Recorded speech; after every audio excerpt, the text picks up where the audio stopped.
All right. Hello, hello. Good morning, everyone, and welcome to the 19th Youth Congress on Information Technology, harnessing emerging technologies for a better future. I am Monique Cardenas, your host, and I hope you're all excited as we are because we're sure this year is yet another insightful, interesting, and exciting 3-day journey for all of us. Yes, 3 days tayong magkakasama, guys. And as you all know, Y4IT made sure to gather the best of the best in the IT industry today. So it's really a commitment Y4IT has for the past years. And now on its 19th year, oh my gosh, Y4IT, congratulations! We are now on our 19th year.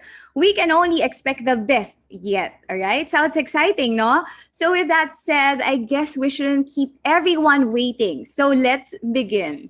Now, to formally start this year's Y4IT, we have the president of the UP System Information Technology Foundation, Mr. Monchito Ibrahim. Thank,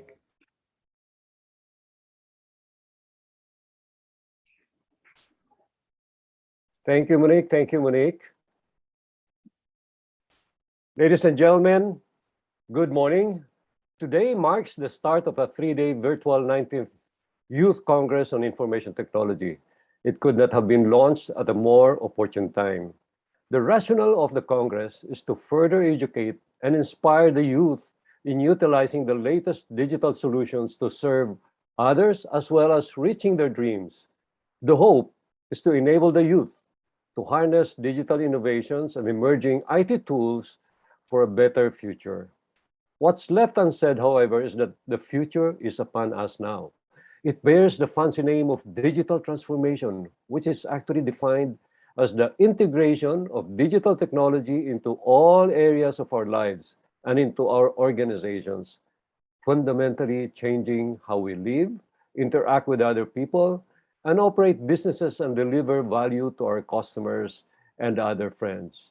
Digital transformation, or DX, has been hastened by the pandemic where, due to lockdowns and health safety reasons, people have turned to their digital devices like smartphones, tablets, laptops, not just to order food, but also to get things done outside of the traditional office settings. You can see it in the use of delivery apps, the ubiquity of Grab transport service, paying bills online, and schooling via digital devices. Yes, the world has been disrupted, and thanks to digital technology, we are able to go on with our lives. But I am sure there will be more of this kind of disruptions in the future. And I'm beginning to see major disruptions in work because of the advent of artificial intelligence. This Congress is meant to get our youth to look at what possible roles they can take in order to become relevant members of society. We in the UP System Information Technology Foundation, or UPSITF, is very, very pleased to organize the 19th edition of this landmark annual gathering of young techies. We are a not-for-profit organization focused on the application of digital technologies for development. At this point, we'd like to thank our sponsors, our institutional partners, the UP Information Technology Development Center and the UP Department of Computer Studies. I now say, let the 19th Youth for IT Conference begin. Please enjoy the conference, ladies and gentlemen. Magandang umaga po sa inyo lahat. Thank you so much, Sir Monchito Ibrahim. All right. Okay. Thank you for that opening remarks. So before we continue with our keynote speaker, guys, we'd like to remind everyone that we're currently live streaming on UPSITF's YouTube channel. So okay, live. Okay, mapapanood nyo tayo sa UPSITF's YouTube channel. Also, guys, we want this seminar to be interactive and engaging. So please do share your questions to our speakers later, your thoughts about the program, about their about the discussions, about the topics, and even messages of support to them, to our speakers, or to your friends. Go ahead, send them in the chat box.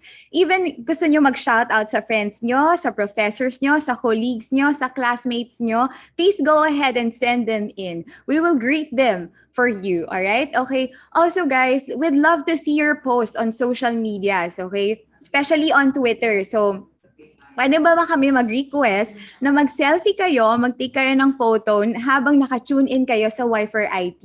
And then, ipopost nyo siya sa Twitter, okay? And then later, we'll try to project your pictures on screen, okay? So please, kapag ka nag-post kayo sa Twitter ng inyong selfie while tuning in sa Y4IT, kindly use the hashtag Y4IT2021. Alright? Is that good?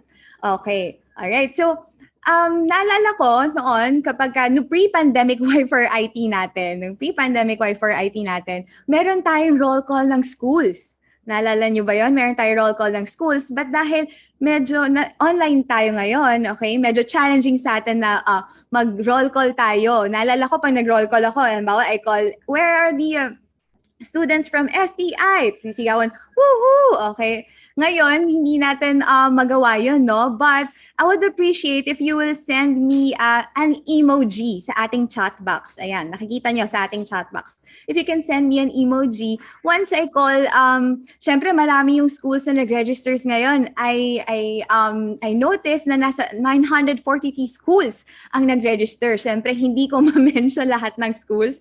Baka abutin tayo ng 1 week kapag in-acknowledge ko lahat ng schools. So, maybe I'll just call you by the island group that kung nasan man yung school nyo, okay? Sige, naalala ko rin noon, nag-by region tayo, pero ngayon, island groups tayo ngayon ng Philippines. So we have Luzon, Visayas, and Mindanao. Kung nasan yung schools nyo, okay? Mag-send kayo sa akin ng emoji. Alright? For Luzon, ang emoji na isa-send nyo sa akin, kung yung schools nyo ay nasa Luzon, ang isa-send nyo sa akin emoji ay smiling emoji. Okay? Kapag naman Visayas, you'll send me a tears of joy emoji. Okay? Kung yung school nyo nasa Visayas. And then, kapag naman nasa Mindanao, give me a winking emoji. Okay? Alright, okay, so let's start. Okay, nasa na ba dito yung mga schools na galing sa Luzon? Send me a smiling emoji. Wow, ang dami. Ayan, sa chat natin, smiling emoji. Alright, okay. Also, okay lang din ba send nyo kung anong school kayo from? Sige, abangan natin kung anong school sila. Ang bilis. TUP Taguig. Okay. University of St. Anthony. Centro Escolar University. Hello, hello guys. Good morning. Thank you for joining us today. Ang bilis. Gordon College. Naalala ko to nung live tayo. Lagi namin binabanggit. Gordon College. Laguna. Okay. ACLC Alabang. Oh my God, ang dami talaga. Guagua. Okay, Guagua. Pampanga. Nice, nice. Saan pa tayo? Nueva Ecija. Tanawan Institute. Hello, everyone. Holy Cross. La Verdad. Palawan State University. Partido State University. ACTS. Polytechnic College of Botolan. Hello, hello. Okay, thank you sa ating mga attendees from Luzon. Hello, hello. Good morning. Alright, okay. Now naman, tatawagin ko ang ating mga students or attendees from Visayas. Can you kindly send me a tears of joy emoji? Oh, University of the Philippines, Visayas. Hello, good morning. I hope you're having a good day. Ayan, tears of joy ang saya. Ang ganda tignan. Shout out sa Capiz State University. Capiz State University. Ayan, puro copies. Hello? Ayan, okay. University of San Carlos. Hello, good morning everyone. Bohol Island. Okay. Napapanood din tayo sa Bohol. Occidental Mindoro State College. Nasa buong Pilipinas talaga tayo. University of Eastern Philippines. Good morning, everyone. Pinamalayan Maritime Foundation and Technological College, Inc. Hello, good morning po sa inyong lahat. Okay, so we're done na sa ating Visayas, UP Visayas, and Holy Name University. Shout out po sa BSIT 1 Block 1 University of Eastern Pangasinan. Okay, shout out sa iyong mga classmates, sa iyong mga professors. Hello, hello. Okay, tapos na tayo sa Visayas. Ngayon naman, pupunta tayo sa mga attendees natin from Mindanao. Can you kindly send me winking emoji. Winking emoji. Nice. Ayan. De La Salle. John Bosco College. Ayan. Daming taga De La Salle. Nice. Winking. Okay. Bukidnon State University. Wow. Hello. Bukidnon. Ang sarap siguro ng weather dyan ngayon. From NDMU. DLSJBC. St. Joseph College of Sinandagan Incorporated. St. Columbian College, Pagadian City. Wow. Caraga Institute of Technology. Caraga. Ateneo de Santa Cruz. Oh, send me from DLSJBC. Again, ayan. Adyong Memorial Polytechnic. Ayan, State College, Lanao del Sur. Wow, hanggang ganun kalayo. Di ba? Oh, may nag-heart emoji. Hi, Mark. Thank you for that heart eyes emoji. Laban para sa kanabukasan, sabi ni Hebrews. Okay, Bataan Peninsula State University. Wow, ang dami din natin representative from Mindanao. Okay, well represented lahat ng island groups. We have Luzon, Visayas, and Mindanao. Thank you very much everyone. So later, babatiin ko pa yung inyong mga greetings sa inyong mga classmates, sa inyong colleagues. Alright? So please do send your thoughts or messages of support sa ating chat box. Okay, thank you very much everyone. Nag-enjoy ako basahin ang inyong mga messages. Thank you so much. So now we'll move on to our next speaker, okay? So for our first keynote speaker, please welcome the country head of ASUS Philippines, none other than Mr. George Su.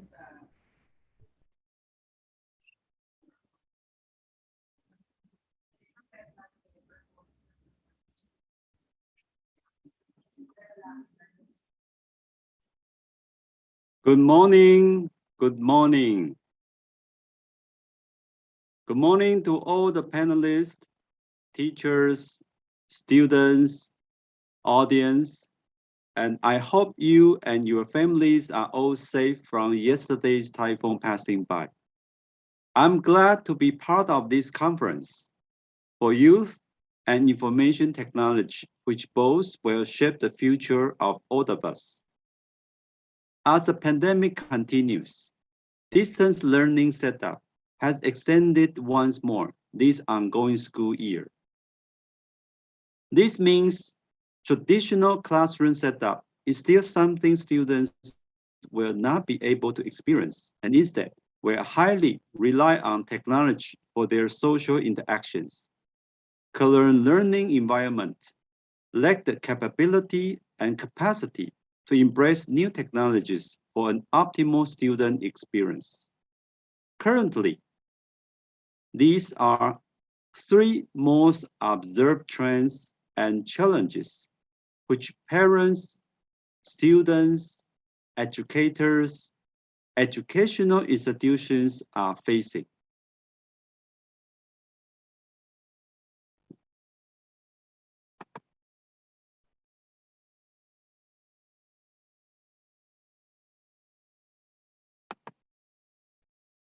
First one, remote learning tools and equipments that can support online classes and materials for now and for several school years to come.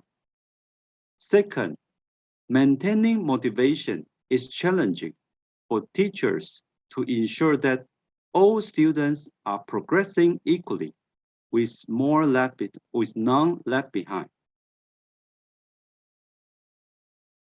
Third, better understanding in certain topics are challenging with the lack of face-to-face interaction between a teacher and its students. With that, hybrid learning comes into play that hopefully solves the following challenges presented previously. The importance of hybrid learning is to find the right mix for you out of all the possibilities in learning, no matter if they are offline or online. What is good about hybrid learning is that it's flexible both for students and educators alike. With hybrid learning, first, activities are more engaging for students and teachers. Secondly, monitoring progress is easier due to new technology associated with this setup. Three, learn anywhere and not be bounded by locations. Four, different online learning material can keep a student's learning fresh and new every now and then. Last but not least, it's more flexible in learning experience. ASUS and ASUS in the Philippines currently identify these following technologies that are crucial in a successful hybrid learning setup. First, this includes Windows-powered desktop and laptop PC. Second, we also have Chromebooks. Third, Learning Management System, or called it LMS. Fourth is collaboration tools such as MS Teams, Zoom, and Google Meet. Last is we have adaptive learning. While ASUS currently offers great educational solutions to our end users, we need help from someone that can further promote hybrid learning here in the country. This is how the ASUS and Education.ph tie-up started. With the gift of learning at its core, the partnership between Education.ph and ASUS Philippines will provide the education partners with the right tools for them to continue thriving in this online learning environment. ASUS and Education.ph launched its own microsite for education partners to access the content that they would need to thrive in this distant learning setup. The collaboration also hosted an upskilling opportunity for school administrators by giving them the right skills in the current digital transformation. The microsite is ASUS Online Education Hub, where anyone can view various ASUS education solutions, success stories from our fellow school partners, and the ASUS Education School Partnership Program, to name a few. This microsite was also used to mount the said upskilling webinars, as well as succeeding events that ASUS and Education.ph will be doing. To know more about the campaign, visit asus.education.ph or scan the QR code right in front of your screen. An upskilling webinar was also conducted during the partnership launch, where participants were able to learn more about the right LMS for their institution. A separate press event was also conducted prior to the webinar, wherein ASUS Ambassador for Education and Digital Transformation, Sermon Ibrahim, shared some of his knowledge regarding the current state of our education industry. Besides the microsite and online event that the partnership had, ASUS also used the opportunity to amplify the awareness of its own ASUS Education School Partnership Program. As we value the education sector as one of the foundations in our country, the ASUS Education School Partnership Program aims to assist schools in the modernization of their IT facilities and to support teachers and students so they can excel more both in teaching and in learning. First, school and institution program. which aims to provide yearly development funds, computer laboratory decoration, and learning seminars, to name a few. Second, we have Teachers and Instructors Subsidy Program, which aims to award excelling educators as well as seminars to update them on the latest technological trend and hardware fundamentals. Lastly, but not least, we have the Students and Learners Subsidy Program, which is similar to the Teachers Subsidy Program, but instead aimed towards students. Under this program, ASUS will also offer internship priority for graduating students. At the moment, there are 10 school partners have already signed up for this program, and ASUS Philippines is closely working with them for the partnership, and we are looking forward for more in the following months. Now, moving forward, ASUS hopes to have more collaboration, not only with education.ph, but also with other education partners in order to expand the community of students and help them find their educational pathways using the right and innovative technology. Besides the mentioned initiatives, ASUS also has the right devices to empower students and teachers alike. ASUS comprehensive education solution includes Windows laptops and desktops, Chromebooks, and finally, all-in-one PC, enabling progressive learning in a fast-paced world. ASUS offers tough and durable Windows and Chrome OS clamshell and convertible laptops with stylus support for intuitive input. There are also compact space-saving all-in-one PCs with touchscreens for interactive learning.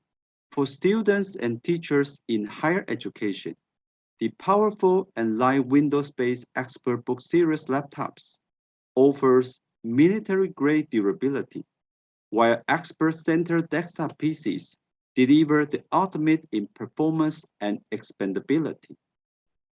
At ASUS, apart from producing innovative and world-leading products, we care for the welfare of our users by making our products easy to use and relevant to whatever situation we may have. Together with our partners, you can all be assured that you can trust us to provide only the best products and services always. To learn more about the ASUS product offerings and this special ASUS Education Partnership Program, scan the QR code on your screen or send us an email for an online meeting and inquiries. Malami salama. Have a safe day, everyone. I will be passing now the floor to our technical PR, Brenna C., to discuss more about our ASUS education solutions.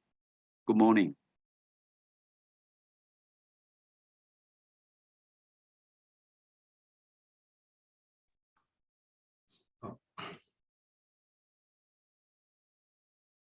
Good morning, everyone. I am Brainerd C., the current technical PR for the commercial business unit for ASUS Philippines. Let me just quickly fix my screen before we continue.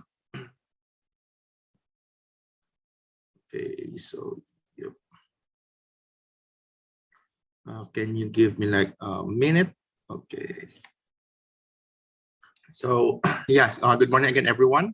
So for today, I will be talking about our ASUS education solutions. So yeah, let's start. Let's start off. Reliance to technology has been the core ever since the start of the pandemic. Usual classroom setups has shifted to remote learning over digital platforms, and ASUS has been in the forefront in providing solutions for students, teachers, and learning institutions with its comprehensive student-centered product lineup that includes Windows-based laptops, Chromebooks, desktops, and all-in-one PCs. So the question now, why ASUS? Here at ASUS, we are dedicated to solving the unique challenges faced by both students and educators today. We are here to help cultivate the minds of the next generation with a comprehensive student-centered product portfolio to help progressive and innovative learning in a fast-paced world. We categorize our DNA in 4 distinct areas whenever we design a product for education. We offer essential features for efficient learning, provide reliability in any environment, and even consider IT admin needs to make the serviceable design. At ASUS, apart from producing innovative and world-leading products, we value the welfare of our users by making our products easy to use and relevant to whatever situations we may have. Sorry. Uh, Going next, ASUS solutions help prepare students for the future with innovative learning experience. With ASUS technology, students can access online learning resources, engage in interactive and collaborative projects, enjoy immersive learning, and develop skills that are essential in the digital age. ASUS innovations also empower teachers to increase student engagement, enhance student skills, and encourage collaboration. With easy management solutions, teachers can keep classroom organized and spend more time teaching. And with that, I would like to present to you our ASUS BR1100. This is our newest Windows 10 education-based laptop geared towards K-12 students. The ASUS BR1100 is an affordable laptop that is easy to manage, ideal for school with minimal budget. Creating a productive online classroom setup can be done with the ASUS BR1100 thanks to its features such as AI noise cancelling microphone, 3D noise reduction web camera, and a touch-enabled display, to name a few. The ASUS BR1100 currently comes into 2 models, the standard clamshell BR1100C, and you also have the flip with multi-touch screen that is the ASUS BR1100F. And to provide students with more rewarding distance learning experience, the ASUS BR1100 improves video image quality and filters background noise. And with the built-in Wi-Fi technology, students can learn anytime and from anywhere. Whereas the optional precision stylus that comes with our ASUS BR1100F helps you get every detail just right when you're drawing, note-taking, or marking up documents. Students can really let their creativity flow and help teach them with traditional writing skills. The ASUS BR1100F also includes 2 cameras for enhanced creativity. The special world-facing camera lets students explore and learn in totally new ways, such as sharing their works while at the same time keeping online at the same time. Young minds are naturally curious, and this is mirrored in the active state round of the clock. That is why the ASUS BR1100 has a military-grade certification and features rubber edges that can withstand knocks, bumps, and drops to lessen or even prevent damages done to the laptop. A spill-resistant keyboard is also included for liquid-related accidents. And with our current situation, the health of our young learners are more important than ever. That is why ASUS treated its BR1100's keyboard area with ASUS antibacterial guard, which scientifically shows to inhibit the growth of bacteria by 99% over a 24-hour period. Moving on, apart from the best K-12 education laptop, ASUS also offers the ExpertBook series laptops offering powerful performance and military-grade durability in a lightweight chassis, which can bring excellent learning and teaching experience. For our school administrators who are always on meetings, we have the ASUS ExpertBook series that caters to your technological needs. Our ExpertBook B9 offers 24 hours battery of life while weighing less than 1 kilogram. It also features AI noise cancelling for our day-to-day video conferences and meetings. Both the ExpertBook B1 and ExpertBook L1 are also great thin and light alternative that features a wide array of connectivity and long battery life. All ASUS ExpertBook laptops comes with TPM 2.0, which protects important data from hackers and have a solid construction with military-grade durability, so you can carry your notebook anytime, anywhere. We also have our ASUS Chromebooks.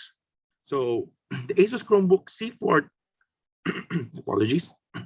The ASUS Chromebook C436 and C434 offers flexible form factor with touchscreen for a more collaborative experience. We also have the ASUS Chromebook C425 and C223 for a more traditional laptop experience. Choosing an ASUS Chromebook for your institution or for your studying needs gives you the following advantage. Learning materials can be accessed on any device from anywhere, online or offline. Simplified deployment gives IT administrators access to device policies. And lastly, advanced security and automatic updates ensure that school data is always safe and secure. Also, with our ASUS Chromebooks, you will have access to Google Workspace that provides productivity apps to keep students and teachers connected and empower them to collaborate with each other. And as mentioned before, a clear and audible voice is a key component in distance learning. That is why all of our ASUS education notebooks, such as the BR1100, ExpertBook, and ASUS Chromebooks, are equipped with state-of-the-art AI noise-canceling technology for a better output, regardless if there are unwanted variables in your surroundings. And for those looking for a full-fledged desktop to do some serious number crunching in their study or work, ASUS has its Expert Center series that comes in different specs and form factor, tailor-made for your specific needs.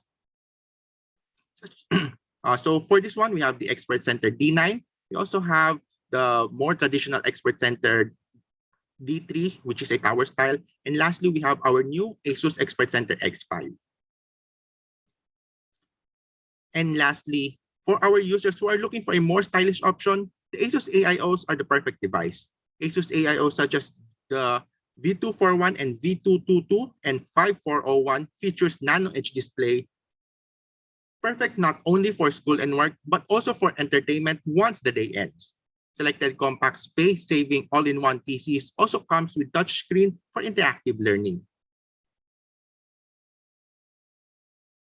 It's always an honor to hear when people of all ages are satisfied with ASUS devices. Hope that you can join our search for incredible when you next think about your education needs. With a comprehensive range that's tailored to your requirement, we hope that we have demonstrated our desire to face your challenges or support your goals together. To learn more about our product offerings, scan the QR code on your screen or send us an email for an online meeting and inquiry. Thank you and have a good day.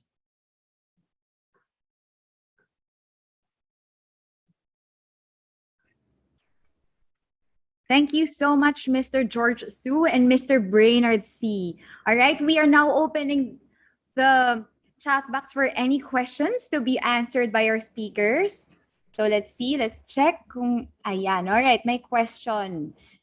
Questions actually from Ferdy A. Bellarmino. Good morning. What is the edge of ASUS over its competitors? Does ASUS offer programs to assist schools, teachers, students during pandemic? Do you offer it for free or how much? Thank you.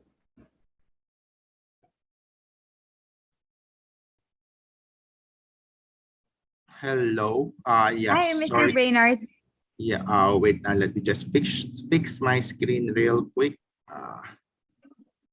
All right, it's okay. Okay. Yeah. Yes, to answer that question, for our product offerings, our biggest edge is the durability and the satisfaction that you are getting the best out of it for our ASUS notebooks.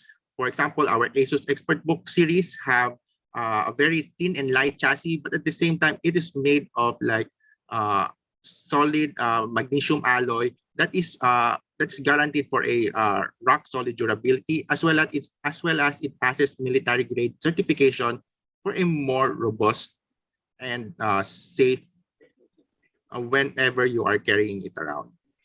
And as for support to our teachers and school institution, we currently have the ASUS Education School Partnership Program, wherein partnered schools can can enjoy like different benefits such as seminars for our teachers and students, as well as support to schools for their like computer lab once everything is okay, and at the same time discounts to again to our faculties and students that are partners from it.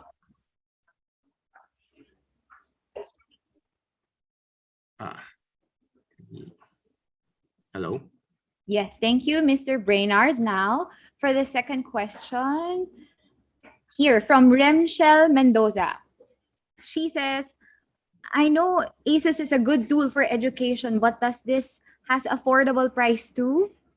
Wait lang ha, price too. Sorry for asking, but for unfortunate student like me, we all know that not everyone can afford to own one. So how I wish wish to own one if only I could afford it.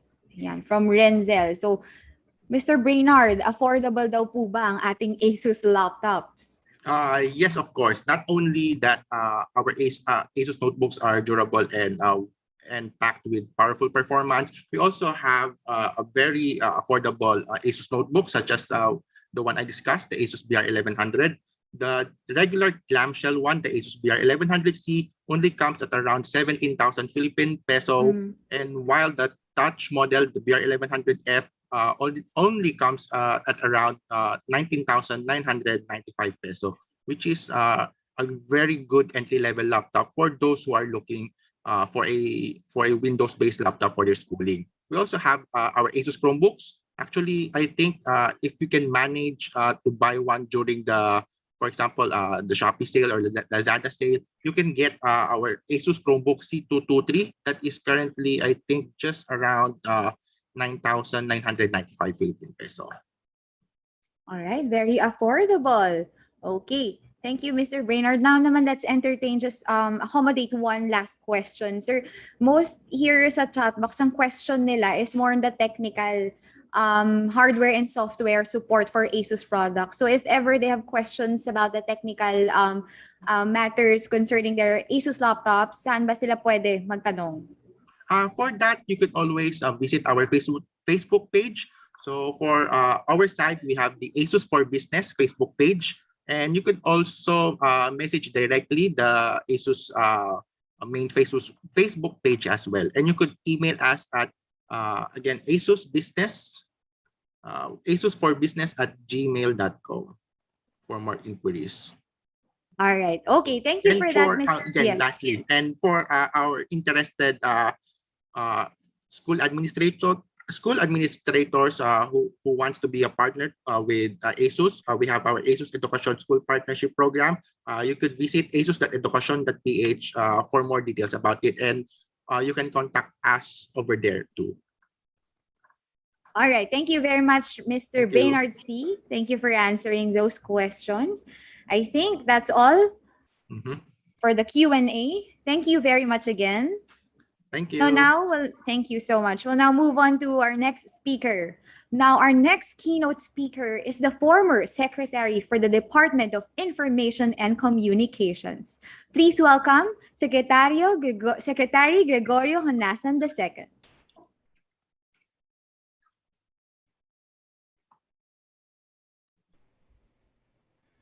Mr. Monchito Ibrahim, President, UPSITF, Dr. Prospero de Vera III, CHED Chairman, fellow speakers, panelists, ladies and gentlemen, good morning to all. It is an honor and privilege to be asked to deliver a speech in today's event. I would like to thank the organizers for the opportunity to share words of encouragement to our youth.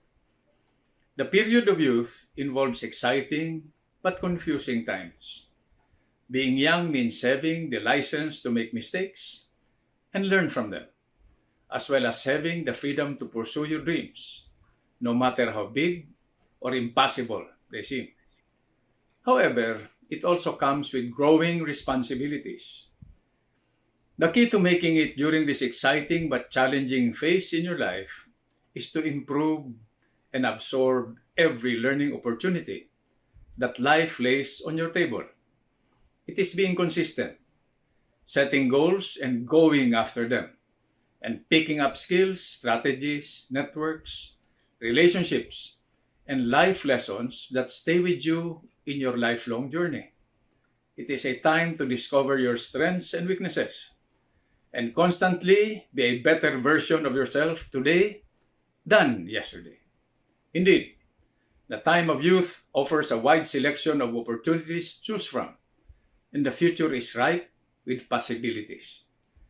Amid the confusion, I hope that you all choose the path that grows not only yourself, but the people around you. I hope that you choose an industry that is instrumental not only to your personal growth, but also towards the progress of our country. Finally, I hope that you also consider working in public service to make use of your talents for serious nation building. To our youth, I encourage you to all make the best use of this time to improve yourselves, your peers, families, and the Filipino community as a whole. One of the most exciting career areas of today is information and communications technology, or ICT. Technology is deeply embedded in the human experience, as ultimately its essence lies in helping people navigate their lives and their environment efficiently, safely, and sustainably. The pursuit of ICT as a career path will help you reimagine the ways it enriches and transforms our lives. The digital world has propelled ICT theory and practice to encompassing fields from business enterprise, finance, development, and technical sectors. ICT pathways continue to seep more and more into virtually every aspect of daily life. ICT trends are also making labor markets more innovative, inclusive, and globally competitive. If any of you here are interested in technology and its socio-economic implications, I hope you can consider a career in ICT. We recognize that thriving careers are built not only on flexibility and adaptability to changing environments, but a mindset to continually grow and improve. As your seniors and mentors in life, we are fully aware of the honor and our responsibility to aid the succeeding generations. I cannot emphasize more that our children are the greatest sustainable and renewable resource. The growth and development of our nation many years ahead depends upon our youth, the next generation who will usher in a prosperous future for the Philippines. Their efforts and their chosen focus areas will set the direction of the future, and it is incumbent upon us now to guide them to collective success. I wish everyone the best of luck in your decisions and ways forward. For our part, we shall continually pursue ICT-enabled improvements for the next generation to derive the most benefits from the digital economy. We shall continue working with our partners towards our shared goals for the thriving future of the Filipino youth. Magtulungan po tayo.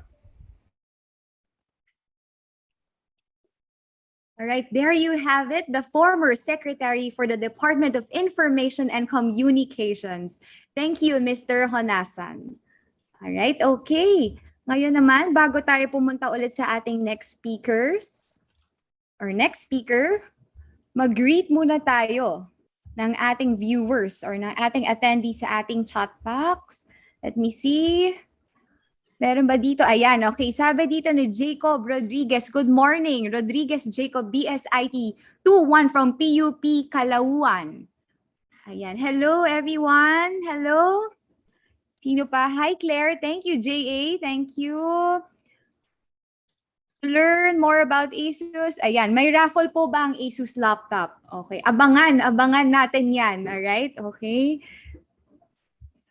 Abangan natin kung anong gadget ang ipaparaffle ng ASUS. I'm Ronaldo Helasio, sir. I'm a BSIT student in Polytechnic College of Botolan, insert PCB, sir. Hello, ACTS Computer College. Good morning, everyone. Shout out po, Sir Soriano ng UEP. Shout out to the IT Department faculty members of College of Technologies of Bukidnon State University. Good morning from ACTS Computer College Santa Cruz, Laguna. From Justin. From Chelsea Anongos from Mindoro State University. Good morning, sabi ni Daniel Gasangan, BSIT 1C, Guimaras State College. Hello, hello. Magandang umaga. Hello po from ACTS Computer College Santa Cruz, Laguna. Ayan, from Melanio D. Velasco, University of Las Salete Inc., Santiago City, Isabela. All right, from Rollin Hazel Alolor from BSIT 21, PUP Caluan, Laguna Campus. Okay, ito pa. From Jowen, good morning po. From BSIT 2, University of Eastern Pangasinan. Ayan, ang dami nating taga-ACTS Computer College. Hello, hello everyone. Good morning po. I'm a BSA student from University of St. Anthony. Hi, Marge. Alright, okay. Thank you sa mga nag-send ng shoutout. We will try our best, okay, to read everyone to accommodate this, okay? But now we'll move on to our next speaker.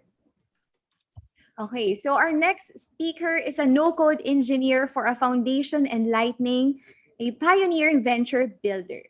She advocates for no-code in the Philippines through No-Code PH, a community of no-coders in the Philippines. Please welcome Ms. Cristal Camaro. Hi, good morning, everyone.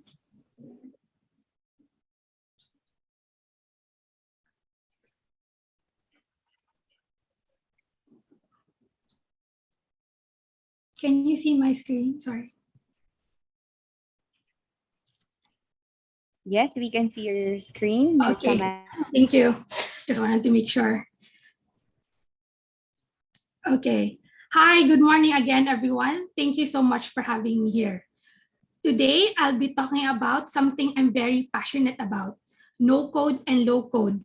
I'll be giving a short intro on what no-code and low-code are and how they'll play a big part of our future. Now, let me start by asking you to use your imagination just for a couple of seconds. Let's imagine a world where 99.7% can read, but only 0.3% can read and write. Only a tiny fraction of that world can write. In fact, only 1 in every 333 and 1/3 of people can write.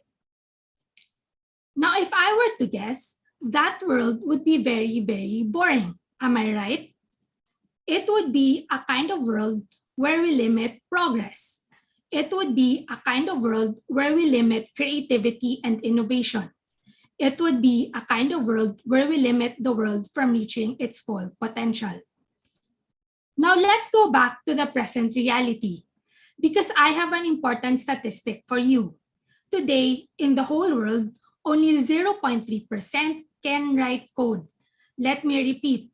Today, in the whole world, only 0.3% can write code. Only a tiny fraction of our world can write code. In fact, only 1 in every 333 and 1/3 of people can write code. Now, you need to be able to write code to make software. Software essentially runs on code. And today, we are increasingly becoming dependent on software. Just the fact that you are right now in this talk means you had to go on your computer, which uses an operating system such as Windows. That software runs on code. Then you had to open your browser, such as Firefox, to get the link to this talk. That software runs on code. Then you needed to launch Zoom to view this talk. That software runs on code. And because only 0.3% of the world can write the code for the software that we are highly dependent on, we live in a kind of world where we limit progress. We live in a kind of world where we limit creativity and innovation. We live in a kind of world where we limit the world from reaching its full potential. That is until now. Traditionally, you need to spend hours and hours and hours writing code just to make software. A lot of resources are involved. And that's even assuming you know how to write code or can afford to hire developers. But that is quickly changing thanks to no code and low code. With no code and low code, you don't need to spend a ton of hours to make software. Not a lot of resources are involved. And the best part is that you don't even need to code at all. What then is no code? No code, in its simplest definition, means product building and automation without writing a single line of code. Let me emphasize, without writing a single line of code. How is this possible? It's possible through the use of visual methods where the code is generated for you. You don't even need to know the kind of programming languages, frameworks, etc. that the code generated uses. All you need to do is drag and drop, drag and drop. No code leads to the rise of citizen developers or developers who have little to no knowledge about coding. Even without any knowledge of code, citizen developers can develop software and automate things through the power of no code. This is what makes no code different from low code. Low code is similar to no code, but it is primarily for developers. Unlike no code, low code requires writing code. However, the code required is just minimal. Now, why should you care about no code and low code? Let me give you the three biggest reasons why. The first reason is that no code and low code make development accessible to everyone. No code and low code lower the barriers to entry and level the playing field. Today, anyone with a computer, an internet connection, and a bit of know-how can make software, opening the door for many new solutions to be created. Everyone, no matter what age, gender, nationality, etc., can now develop software. No longer is only an elite few making an impact at the world at large through software. Literally everyone listening to this talk can become a citizen developer and develop software. The second reason is that no code and low code make development much faster. With no code and low code, a significant amount of time is saved. In fact, survey reports show that no code and low code reduce development time by up to 90%. Anyone can now develop software in a matter of weeks, days, even hours. No longer do we need to dedicate a huge amount of time building something. This leads to an increase in efficiency and productivity. The third reason is that no code and low code make development more affordable.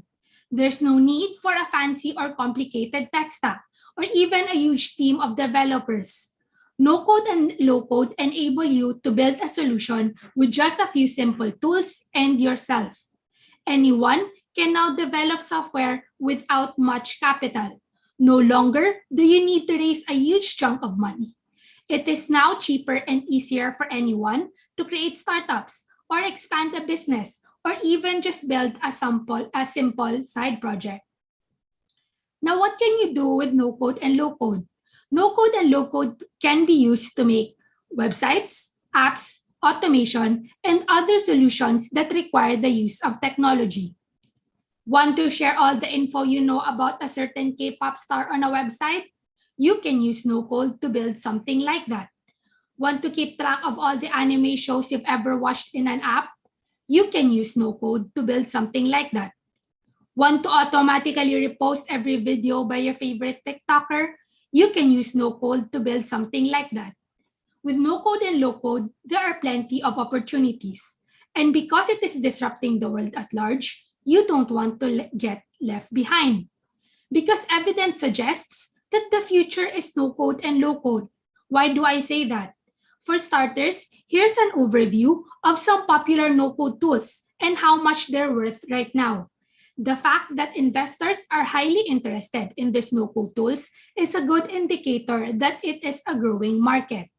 What's more, Gartner, a research firm, predicts that more than half of medium to large enterprises will use no-code and low-code as one of their strategies by 2023.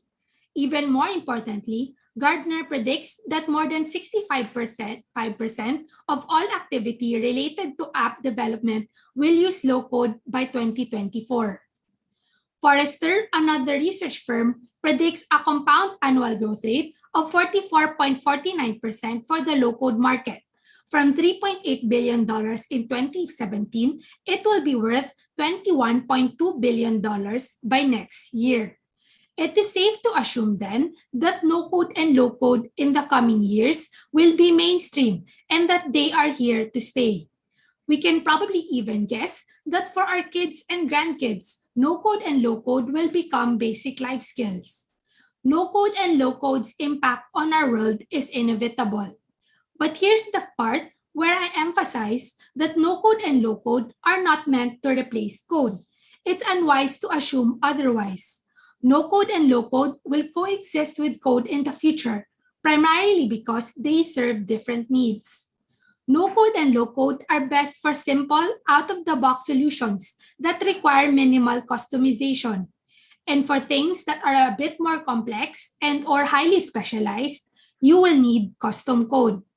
No-code and low-code still aren't as customizable or flexible as code, which probably leads you to ask, is there actual proof that no-code and low-code work in the real world? I'm glad you asked because there are plenty of examples of how no-code and low-code have achieved success. Today, let me give you 3 examples. My first example is Lambda School. Lambda is a Y Combinator-backed startup, and for the first iteration of their product, they used a variety of no-code tools such as Typeform, Zapier, Calendly, and the LearnDash plugin on WordPress. Using only these tools, they were able to raise their Series A and B funding and serve about 3,000 students. Today, its valuation is more than $200 million, and they still use no-code as part of their arsenal. Interestingly enough, Lambda School is a coding school. The fact that it uses no-code proves the value that no-code can have. My second example is Coins. Coins is a platform that helps you pay off your financial debts. The first version of their product used a no-code platform called Bubble and Bubble only. Today, they have paid off more than $16 million in debt and raised about $1.5 million in funding. While they have now redone certain aspects with traditional code, Coins still runs primarily on Bubble. Notably, Nate Washington, its founder and CTO, predicts that no-code startups will skyrocket in the future. My last and favorite example comes from Vlad Magdalene, co-founder and CEO of Webflow. News Story Charity was started by a group of people who went to Haiti after a huge disaster and found a lot of homeless people. They decided to help by creating a crowdfunding site. The problem? They didn't know how to code. So they used Webflow, a no-code website builder. First, they raised money for one family, then tens of families, eventually hundreds of families. Today, they have raised hundreds of millions of dollars and are 3D printing homes. This example shows the kind of huge impact no-code can have on our world. Now, hopefully, I've gotten you excited about no-code and low-code, and you're wondering how to get started. The best time to get started is right now, and the fact that you're in this talk is a good start. But let me also give you my 5 best tips on how to learn no-code and low-code. My first tip is to learn the basics. No-code and low-code may be easy, but they do not eliminate the application of logic. No-code and low-code also still require the knowledge of certain things like database schema and the use of REST APIs. So you still need to learn some fundamentals related to coding. Moreover, I highly recommend learning other skills like UX design because as you probably know, your software is as good as your user experience. My second tip is to know the tools. There are tons and tons of tools out there, and more are being added every day. In the interest of time, we won't be able to compare and contrast each one of them. So please do your own research, especially since every use case will require a different tool or set of tools. My third tip is to find resources. I don't need to tell you that you can easily Google no-code tutorials or that YouTube is full of videos on how to do certain things on these tools. However, in my experience, the best place to start is the official documentation of whatever tool you are using. And if you've searched the whole internet and still can't find a solution to your problem, your best bet is to ask in their official support forums. My fourth tip is to make a project. I believe that the best way to learn no code and low code is by doing.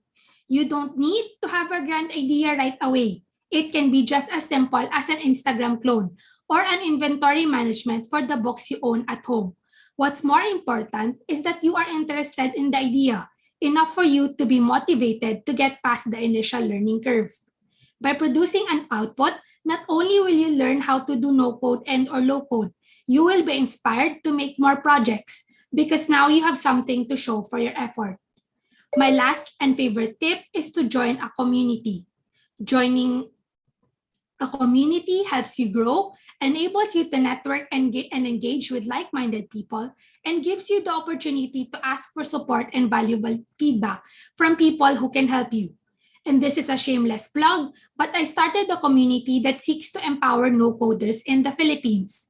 No Code PH has a Facebook group, Discord server, and Telegram group, a website to showcase your no-code projects, and regular meetups where you can meet and connect with fellow no-coders. Even more importantly, we have events where you can learn more about no-code and low-code from experts. And we are planning a challenge where you can compete and win prizes by building no-code projects. As I end this talk, let me share a personal story. 3 Things Daily is a side project of mine. It's basically a digital gratitude wall where every day you can share 3 things you're grateful for. I made it because I had a mission to spread the practice of gratitude as much as possible after experiencing firsthand how it made me happier and healthier. 3 Things Daily has a web app and mobile app, the core functionalities of which I built in only a few days last April using Adalo. And today, with minimal marketing, there have been more than 1,200 posts made by over 300 people from all over the world. And this is the kind of feedback I've gotten from this initiative. If I can make a side project within a short amount of time that somehow positively impacts the lives of other people, so can you. You have a unique set of abilities, a unique set of ideas, a unique set of experiences, which, combined with the power of no code and low code, can positively change the world. As I've shown you today, the future is no code and low code. My question now to you is, do you want to be part of that future? Because no code and low code are waiting for you to spark innovation, solve problems, positively impact the lives of other people. And it is this potential that makes me absolutely love no code and low code. I really appreciate your time and attention today. Thank you so much. And if you need help with anything no code or low code, please don't hesitate to reach out to me through email or Twitter DM. I'd love to help you out.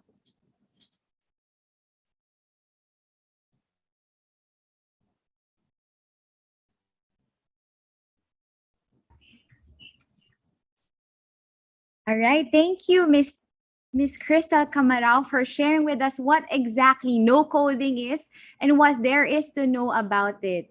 Very interesting topic, guys, di ba? I'm sure marami kayong questions. So keep those questions coming. We're going to try our best to accommodate as long as the time permits. All right? Okay, so now I'll read some questions for Miss Crystal. Here we go.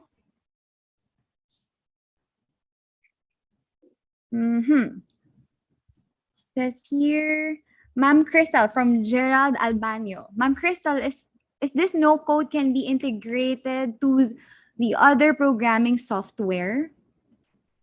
Yes, so it depends. So as I mentioned, you can integrate it with APIs. So for example, if that software has an API, no code can use APIs. Another option is to program custom components or custom plugins. So this no code, depending on the no code tool that you're using, you can code your own custom component or custom plugin, which can be used for that platform. And another option is some tools also allow you to export the code. So you can export the code, and then that's when you customize the code to your own liking. Thank you, Miss Crystal. Now naman, here's a question from Arije Puylong, morning po. If ever I use non-code to create a website for my business, what's the probability that my design won't be copied just to sabotage my business? I think that's a hard question, because I think for all websites that's true for every website in the whole world, because pretty much the code is shown, like you just go to Chrome, then view source code. So I think that's very hard. But with no code, because you pay for a subscription to publish these websites and apps, you own the IP rights to it. So you can be protected in, I believe, so I'm not a lawyer, but that is what I know. I believe that you can be protected by these IP rights because you are paying for the subscription or for the software. All right, okay. Thank you very much, Miss Crystal Camarao. I believe that's all the questions for this topic. Or ito, meron pa last one from Miki Kozumi. Where is it? From Mark Daryl. Okay. Last question that we're going to accommodate. From Mark Daryl Salud, will the business users be able to use the platform to build the applications, or do I need professional developers? Well, it depends on you, because as I said, no code is easy, but it also requires the application of some logic. So if you're willing to invest the time to learn these tools, especially since I would guess that you are from an IT background, it will come more naturally or easier for you to learn these tools. But if you are really very not knowledgeable in technology, then it might be harder for you, and that's when you will need no code developers. All right. Okay. Thank you very much, Ms. El Camarao, for joining us today. And thank you for answering the questions from our participants. Thank you. Thank you. All right. Okay. Now, before we proceed with our break, we would like to mention that we are looking for info system developers and web app developers. So if you'd like to start your exciting IT journey in these professions, please send your CVs to Janine Gatchalian at jfgatchalian@up.edu.ph, or later we can post here sa yung info ng email ni Janine Gatchalian sa chat box. Okay? For more info, you can see the details on what's shown on the screen. Ayan pala, pinapakita sa ating screen. We would also like to thank, of course, our sponsors for making Y4IT 2021 happening. Thank you for making this event possible. Again, thank you, ASUS, Paymaya, Smart PLDT, Oracle, Linux Professional Institute, Palo Alto Networks, Microgenesis Business Systems, Archer M Security, Empire Lux, Felta Multimedia Inc., Panadera de Pantoja, and Teleperformance. Thank you very, very much. All right. So guys, we will now have our 15-minute break, okay? Our morning break. But please make sure to come back after 15 minutes, okay, for more interesting and exciting topics. Thank you very much.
Bilang alumni nitong school na to, gusto kong makatulong sa mga bata na matuto when it comes to technology, lalo na sa panahon ngayon.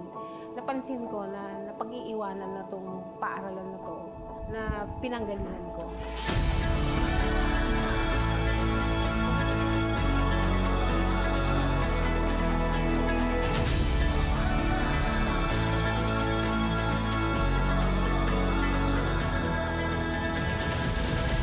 The people here are very thankful. They really appreciate the blessing that came to them this afternoon.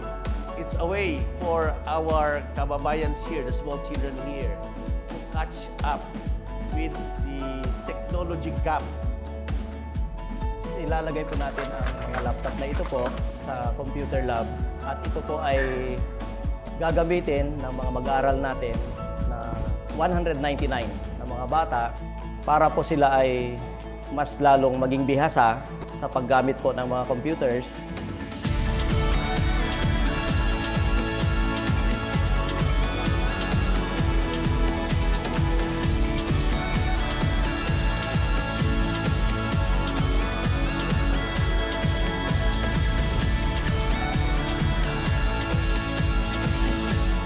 Gusto kong magpasalamat sa ASUS Philippines at saka sa ASUS Foundation sa napakalaking tulong na ibinigay nila sa Lamo Elementary School. Naniniwala po ako na sa pamamagitan ng mga donations na ito na ibinigay po ng ASUS Philippines ay maadresan po natin ang kakulangan ng kaalaman ng ating mga bata ng paggamit ng computers para po sila ay maging globally competitive in the future.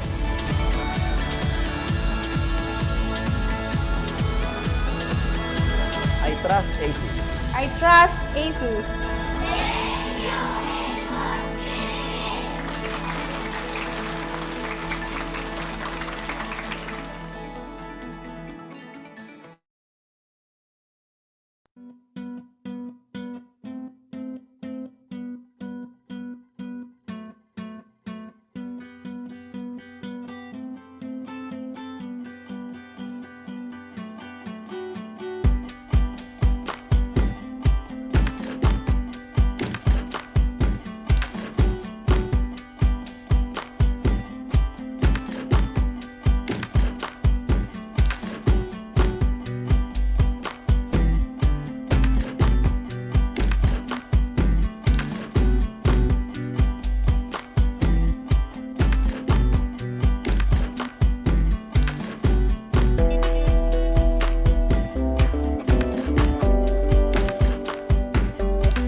Hello, hello. Welcome back, ladies and gentlemen. All right, okay. But before we proceed to our next speaker, guys, balik naman tayo dun sa shoutout. Shoutout muna tayo sa lahat ng ating participants. Okay, let's see. Ayan, ayan. Sabi dito ni Kylie Kape, kape po tayo. Okay, shout out from, ayan, kailangan ko i-hold. Pa-shout out naman po from ACLC College of Santa Maria, Bulacan. Shout out sa BSIT4ACEU. Shout out BSIT4AC. Ayan, from Makati. Pa-shout out po. Good morning po. Shout out po Block 5, BSIT1 ng UEP. Okay, good morning from Sultan Kudarat State University. Hello. Thank you for joining us.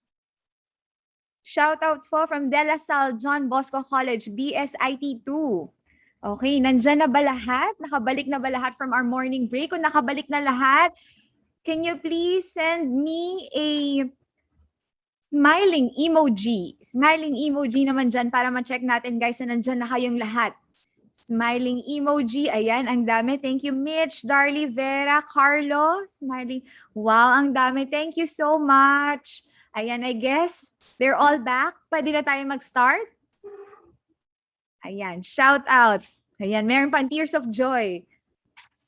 Okay, all right. I think we're all good. Nakabalik na sila. Okay, now let's get right back into it, into our program by welcoming the JPAC Regional Director for Oracle Academy, Mr. Damian Haas.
Hi, Damien.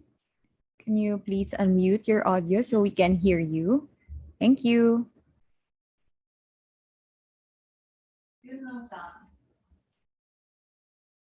Hi, Damien. Still no audio?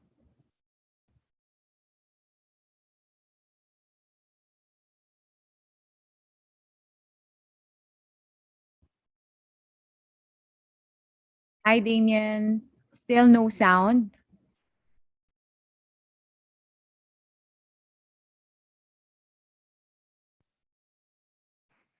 Is that, am I coming through now?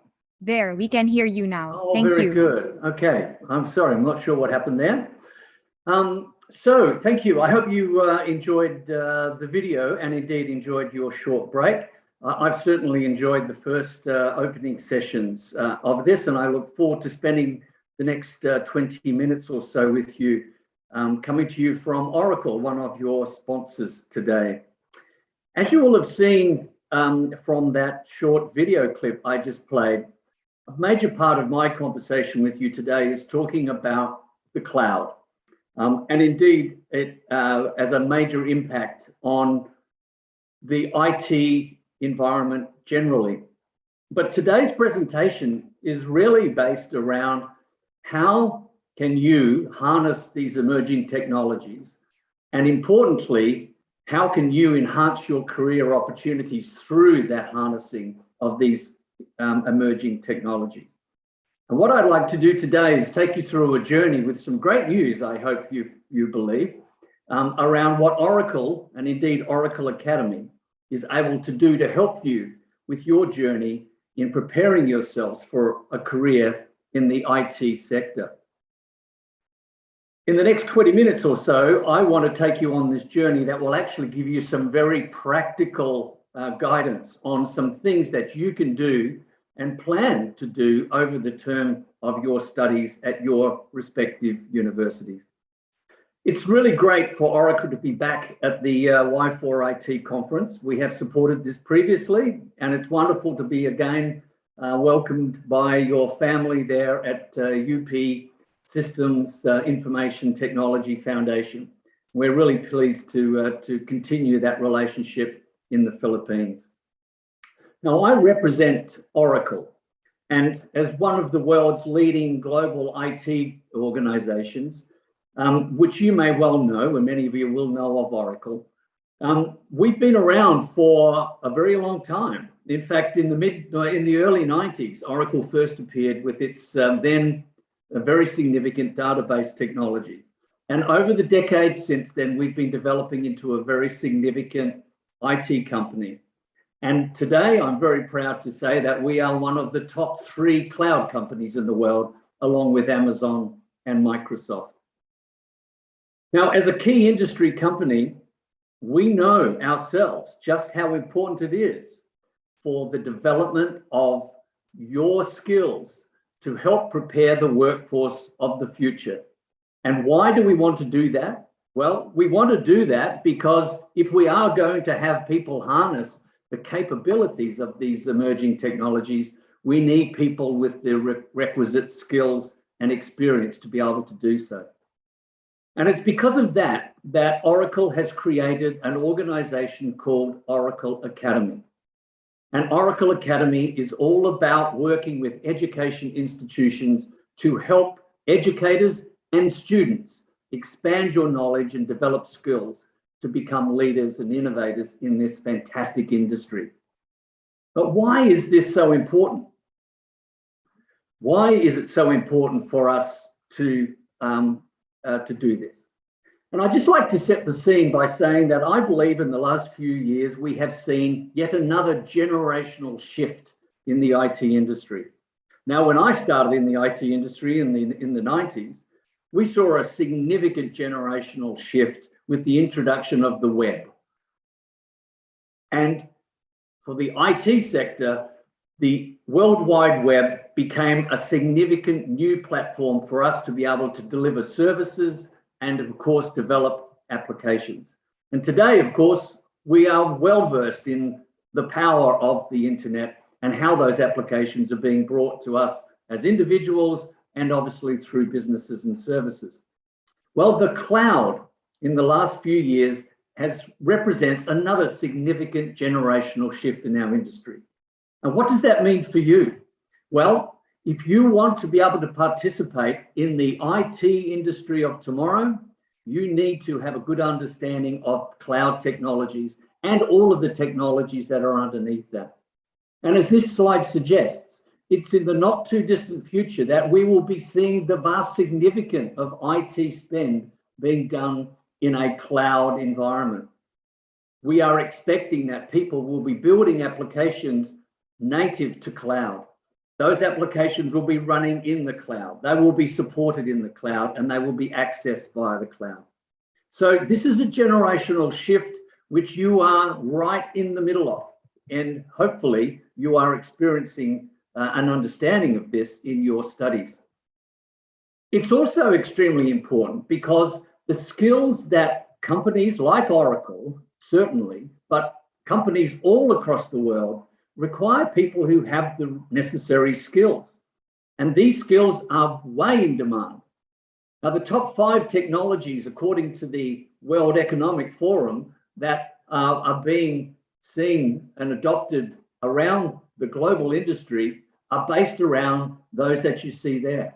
Cloud computing, data analytics, data science, the Internet of Things, encryption, cybersecurity, and of course, surrounding all of this is artificial intelligence and machine learning. So that means the sort of skills that you need to be developing to meet that demand are as suggested there.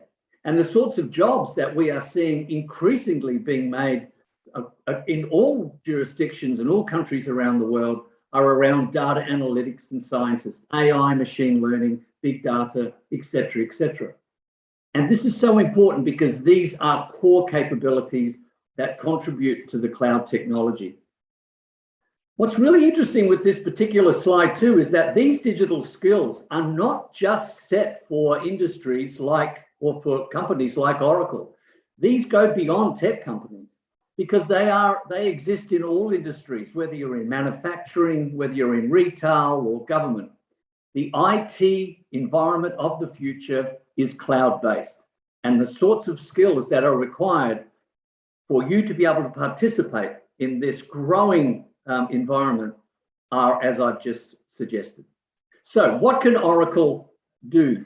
And what is Oracle's participation in this?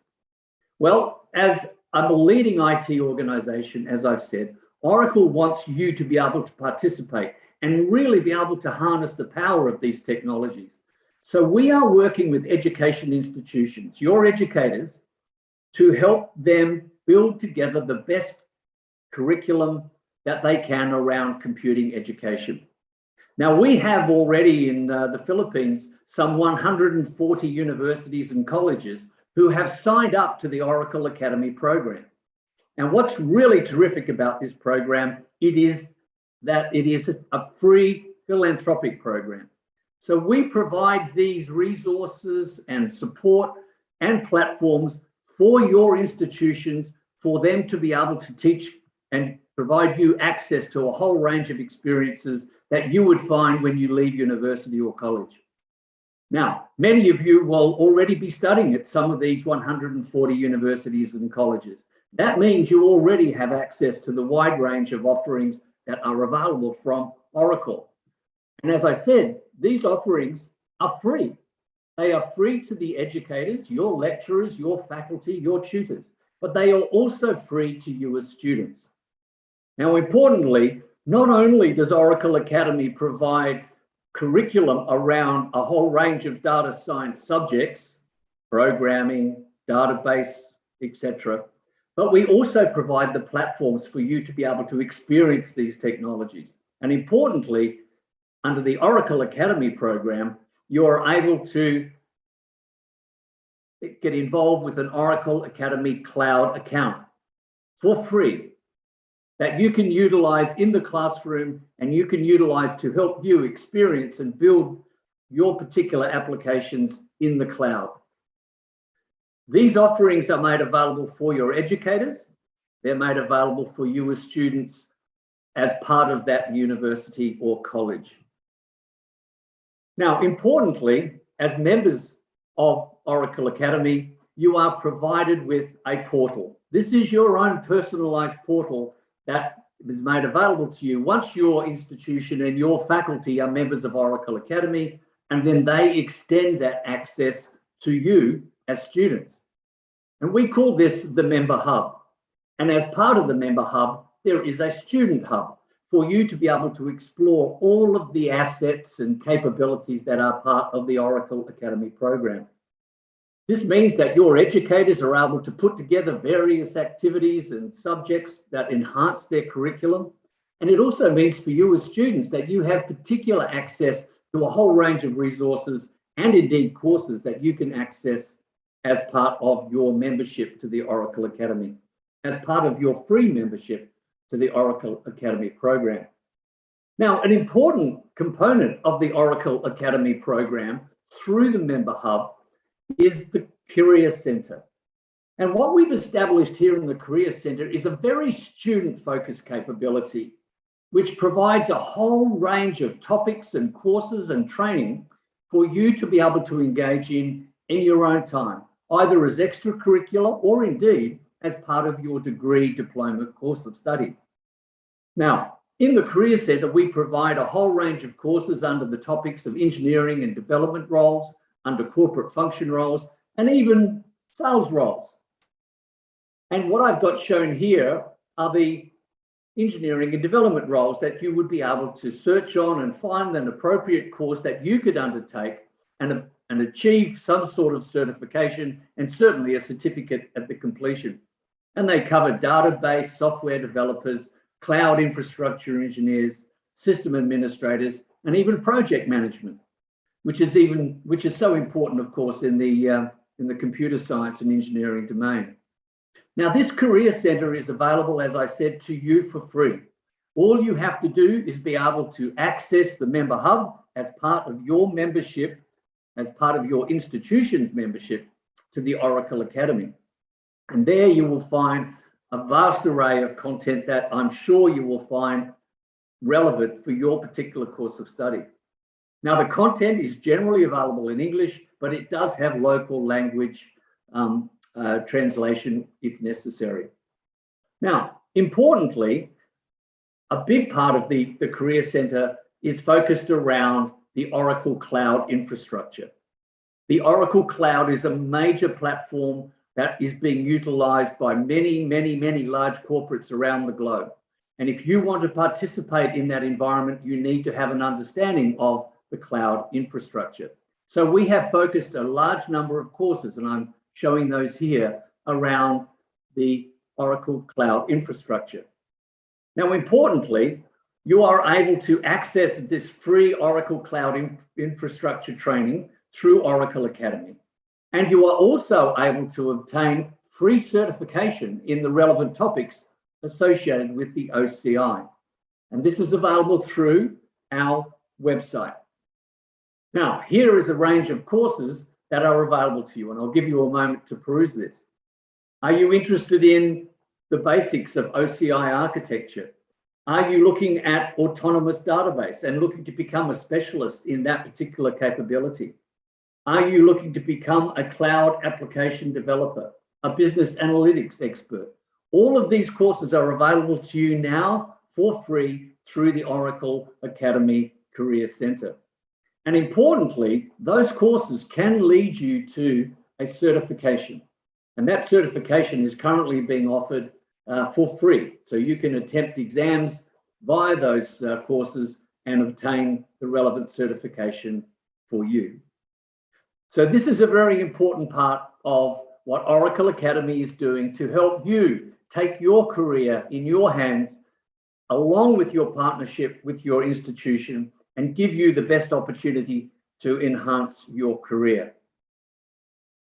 So I guess the call to action here is to firstly determine, is your university or college a member of Oracle Academy?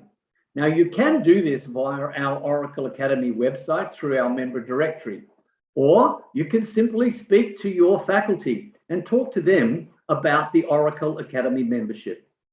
If your university is already a member of the Oracle Academy program, then you will be able to get access to all of the content and courses and training that I've just described for you, which is focused around data analytics, data science, and of course, the cloud. Now, if your university or college is not currently a member of Oracle Academy, then you can again simply have a conversation with your faculty, and your faculty can explore with us how to obtain that free access and become a member of Oracle Academy. So I wanted to give a very quick description there about what an organization, a major industry player, is doing for you at university to help you build the skills that you will require when you eventually get out into the workforce. We're doing this through our philanthropic program, and we're hoping that you are able to take advantage of it. And with that, Claire, I'd be very happy to take any questions.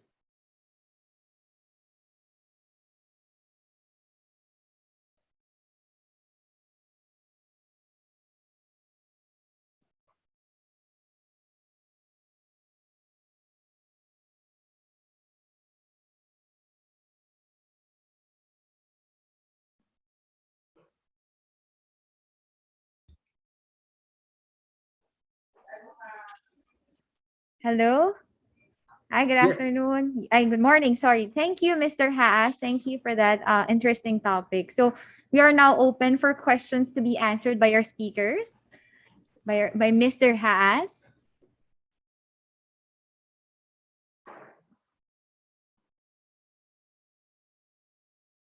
Let me read some questions here in the Q&A box. Okay, here by from Neil Edward Kalida. Is cloud really safe to engage, especially now we are facing pandemic? Yes, look, the cloud is essentially an infrastructure, and that infrastructure is provided by a number of significant large providers through these data centers.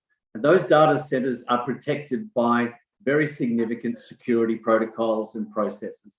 So your ability to access the cloud is managed through that organization who provides you with that certainty and that insurance around the protection of that data.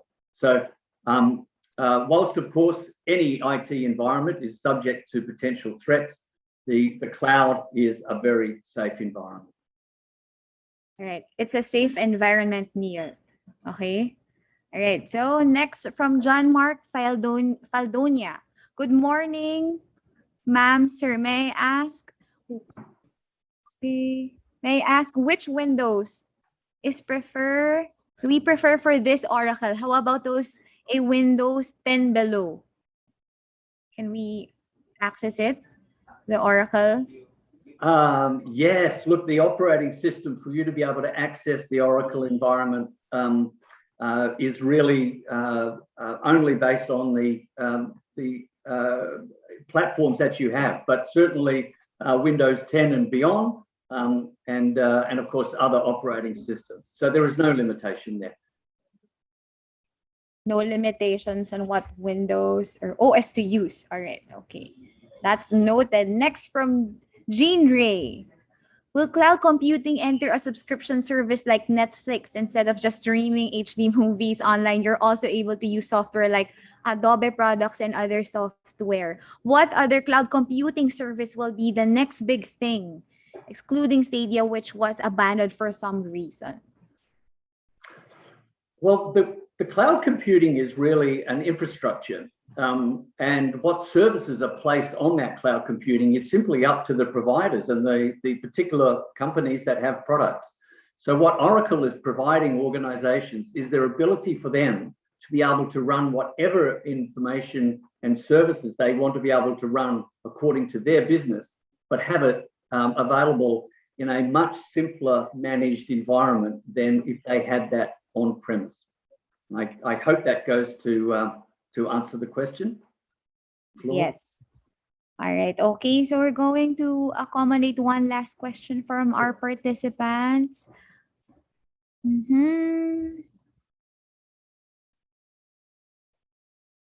Here from Sheena Kostoy.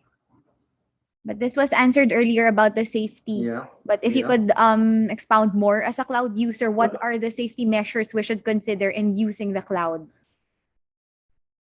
Well, as I mentioned before, the cloud is basically a platform, very similar to the on-premise platform that your organization would be using or would have been using. The cloud platform is provided by a third party. And the security architecture around that platform is provided as part of that data center. It is provided as part of that cloud program. So there is no additional required security around the cloud. I did notice a question there about offering the Oracle program, I think to JHS, is that junior high school or senior high school, or is it for colleges only? And I can advise Ferdy that the Oracle Academy program is available to junior high school and senior high school, but most of the offerings in there are really targeted towards university and college level students. But we do have schools, high school particularly, who are members of Oracle Academy, also there in the Philippines. So if your high school is interested to have a look at what the program provides, they can do so and they can access that for free. Thank you. There is a question also about that if we offer that to students, but if we offer that to students, is Oracle free for them? Yes, it is. So the Oracle Academy program is free. The way students access it is through their particular institution and with their educators, their lecturers actually providing them the access. So the university gets it for free, the faculty get access to it for free, and they make that access available to their students for free as well. I see. All right. So one last question from Quino Pineda. What if the institution is not a member of Oracle Academy? Will the faculty be able to join this course even if the institution is not part of the Oracle Academy? Yeah, it's a good question. The Oracle Academy is a member-based organization. So if your faculty or your institution is not a member of Oracle Academy, they won't be able to have access to the program. Mm-hmm. But getting access to the program is simply a case of jumping on our website and applying for institutional membership. So your university applies to become a member. Right. It's very quick and it's available for free. Once the institution becomes a member, then any of the faculty in that institution are able to register for the program for free as well. And then they extend that onto their students as required. Mm-hmm. All right, understood. Thank you. Thank you so much, Damien, as for answering the questions from our participants. Thank you very much. And thank you for joining us today. My pleasure. Thank you. All the best with the rest of the conference. Thank you. Thank you. All right. Okay, that's Mr. Damien Haas. All right, so up next, our next speaker, we have a 3-time Apple Worldwide Developers Conference Scholarship recipient and also the co-founder of TechSoft Apps and Invites.dev, a content platform for Filipino developers. She also started Women Who Code Manila and Swift PH. Please welcome Ms. Michi Ang.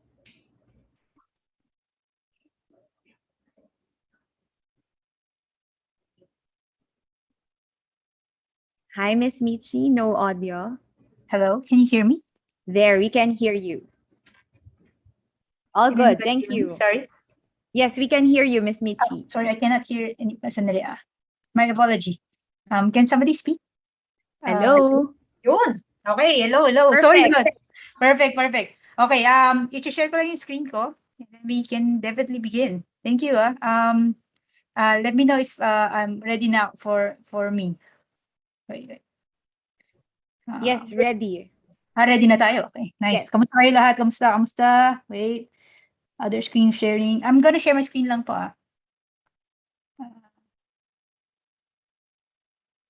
Wait.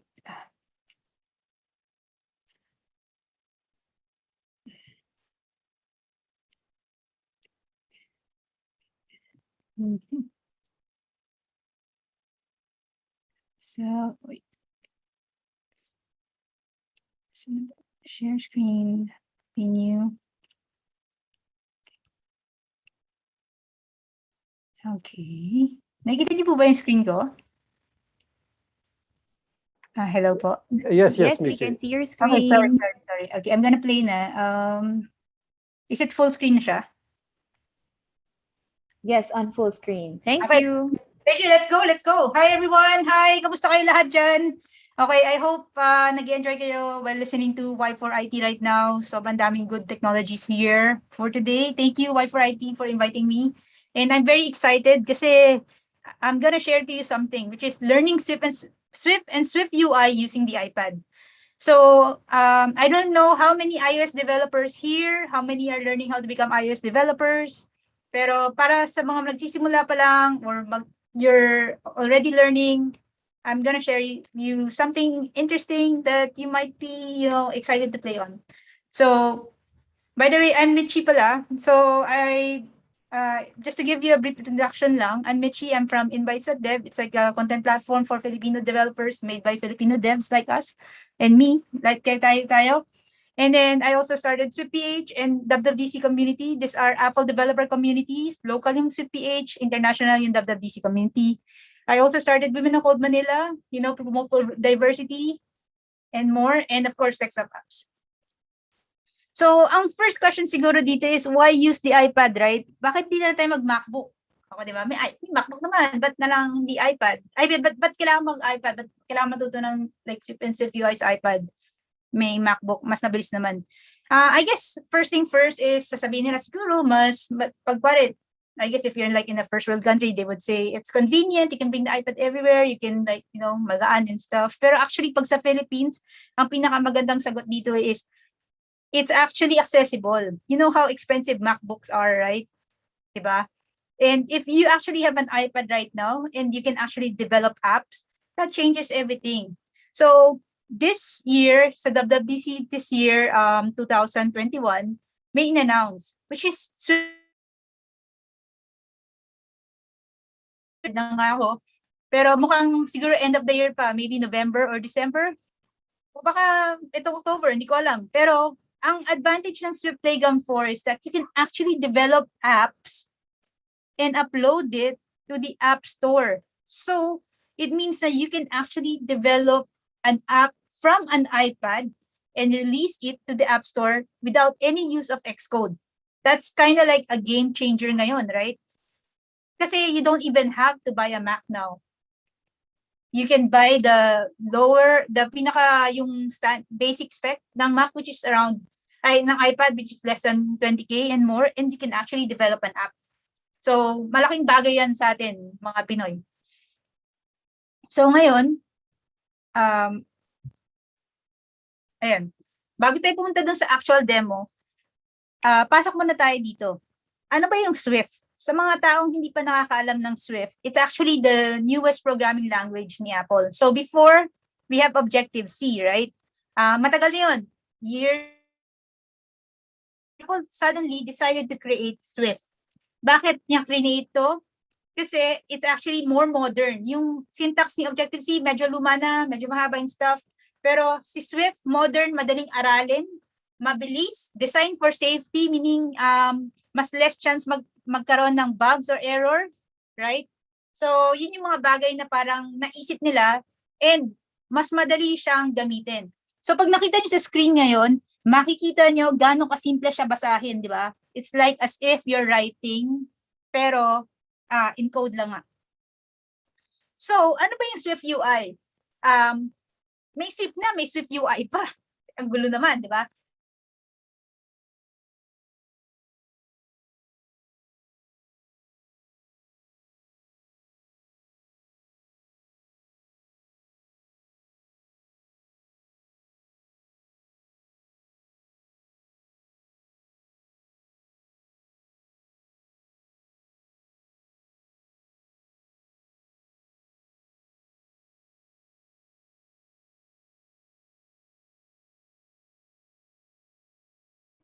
Okay. Hello, naputol ako. Nawala ako? Sorry. Yes, Miss Mitchie, we lost you there, but I Okay. think you're back, so you Okay. can now share your presentation again. Okay. Nasaan part ako naputol? Sa... do you know Why where my... Swift UI? Why Yeah, Swift perfect. UI? Thank you, thank you. Okay, back to it. Okay, nagulat ako, nawala ako. Welcome back. Okay, Michi. Okay, so Swift UI naman, okay? Ano ba to? Bakit ba to ginawa ni Apple? It's simple. Kasi di ba meron tayong iPhone, may iPad, may MacBook, meron pang WatchOS, right? And so forth and so on. Meaning, pag magde-develop ka sa kanila, iba-iba yung code base mo. So, naisipan nila, why don't we just create, right? Why don't we just create one type of code base and then, na pwedeng i-share ng lahat ng apps. And then, and yun lang. And basically, i-share sa lahat ng apps. So, in short, one code can be used for iOS, can be used for iPad OS, can be used for Mac OS, can use for Watch OS. So, meaning, isang code na lang, makakode mo na for lahat ng Apple devices. So, yun yung intention ng Swift UI. So, yung framework niya,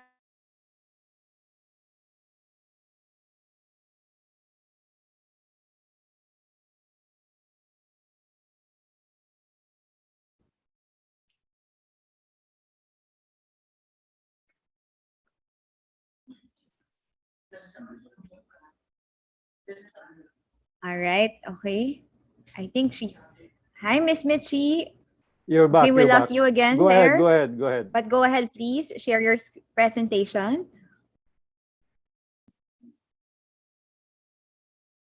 nawawala lang siya. Hindi ko alam bakit. Sorry, wait. That's okay. We are live. Anything can happen. Yeah. Okay, again. Okay. Pero in short, magko-code ka na lang ng isa, right? Pwede mo nang gamitin sa lahat ng apps. Okay, yun yung convenience niyan. And it's actually using a declarative type of syntax, which means na pag nag-code ka, kung ano yung sinabi mo, yun din yung lalabas sa actual na nakikita mo. Parang katulad niya si Flutter, kung narinig mo na si Flutter, or si React. Okay? So, papakita natin siya in action later. And ang gagamitin natin na app here is Swift Playgrounds.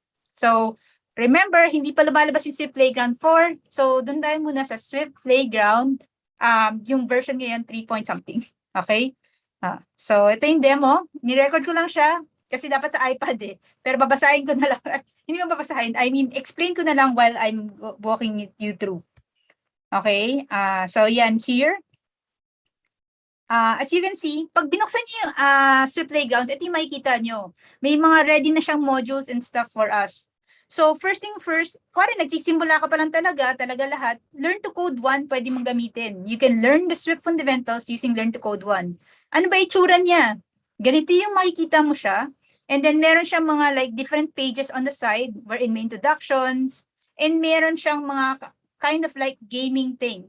So, for example, ito, sinasabi niya sa'yo kung paano mo, in what way mo, in a programming way, para makuha yung gem. So, sa baba, merong way to actually tap in, and then, there, you basically program byte to do an action. So, this is one way of actually learning how to code and understanding ano yung structure ng Swift. That's just one way. Now, next part, of course, yung exciting part. Paano mo siya magagamit in real situation, right? So, ito yung blank playground. So, sa nakikita mo natin sa kabila sa side is may pages, may source code and stuff. And sa kabila, yung parang text editor natin. First of all, of course, you can see the import statement. You can import Swift UI. You have to import playground support para magamit natin yung playground mismo. And then, initially, we're going to create like a struct here. So, sa struct na to, parang ito yung pinaka-basic part ng kailangan sa isang component when it comes to Swift UI, wherein you need a body, okay, na view as a view. And then, for example, you need to add in kung ano yung objects inside. Example, naglagay ako ng text dito. Kamusta na kayo dyan? Right? Kasi kanina pa tayo, di ba? Yan. And then from there, paano natin makikita yung actual effect? So here, we're using the playground page. From the playground support yan, and then we're accessing it, and then we're passing the sample view to the set live view, and we click on the run my code button. And sa side niya, makikita mo yung kamusta na kayo dyan na text, right? And then it's actually superimposed in a view. Kung nung nakikita nyo ngayon na to, it's just basically an app. Yung app mismo, parang sa phone, yan na yan. Exactly. And if you change yung text sa kabila, right? If you change some of the details, right? Nag-add kayo ng emoji and everything, nag-add kayo ng feature, you click on run my code again, it would update. So, pag ni-run ko to ngayon sa actual iPhone, ganyan yung itsura niya. Ganun kasimple. And yung sinasabi ko sa Swift UI, it's a declarative way kung paano yung style niya, di ba? Right? Paano yung style niya? Nandyan yung text, nandyan yung view. Ganun din yung kabila. Parang nagdo-drawing ka lang, pero sinusulat nila yung linya per linya yung actual code. So side by side, nakikita siya. Ngayon, what I'm doing here is that nag-create ako ng VStack. Yung VStack is a vertical stack para maka-add ako ng maraming views inside. Like for example, text. Kasi mag-error yan pag hindi. Yan. So alam ko, malapit na mag-lunch, kumain na ba kayo? Gutom na, right? So in short, makikita nyo ngayon na nagpatong ako, di ba, ng stack. And then if I run the code again, dalawa na siya. So yung code ko, kamukha niya actually yung actual app, right? Sa side. Okay? Di ba? So in short, ganyan kasimple yung Swift UI. And sa baba, makikita nyo, meron nagdalagay ng mga parang shortcuts ang tawag natin dyan. Para habang nagta-type kayo, hindi nyo na kailangan i-type lahat. Tatap-tap nyo na lang siya. Parang in short, shortcut siya. So ngayon, what I'm doing right now is I'm adding more, I'm trying to modify, yung text natin para mas may design and stuff. Like nag-add ako ng padding, nag-add ako ng background color. So if I run it, yan, nag-change na siya, right? Tama? So, lalagay ko rin sa kabila, dito sa kumain na ba kayo? Nagugutom na ba tayo? Right? Ayan. Yan. Pasensya na. Nagkamali ng type. So, yan. So in short, I'm copying yung nasa taas na code na specs, like modifier niya. Kinakopya ko rin sa baba. And then if I run it, magkakaroon na siya ng same color. I mean, magkakaroon na siya ng same spec, different color lang siya. Pero what we're doing right now, if you look at it, is it's not actually, hindi okay yan, di ba? You don't keep on like just copying, parang in short, we need to refactor it in a way na hindi puro duplicate code lang na copy-paste, copy-paste, copy-paste. Right? Kasi there's a big chance of making an error and stuff. So, ang maganda ngayon dito sa playgrounds is meron tayong shared code. So, sa side natin nakikita sa kabilang side, ang gagawin natin is, i-share, itong code na to, i-share natin siya para later on, we can actually just, use this code, again, reuse it, and then we don't have to, keep on copying it every time and chances of making an error. So sa part na to, instead of ginawa ko lang siyang text sample view just for example.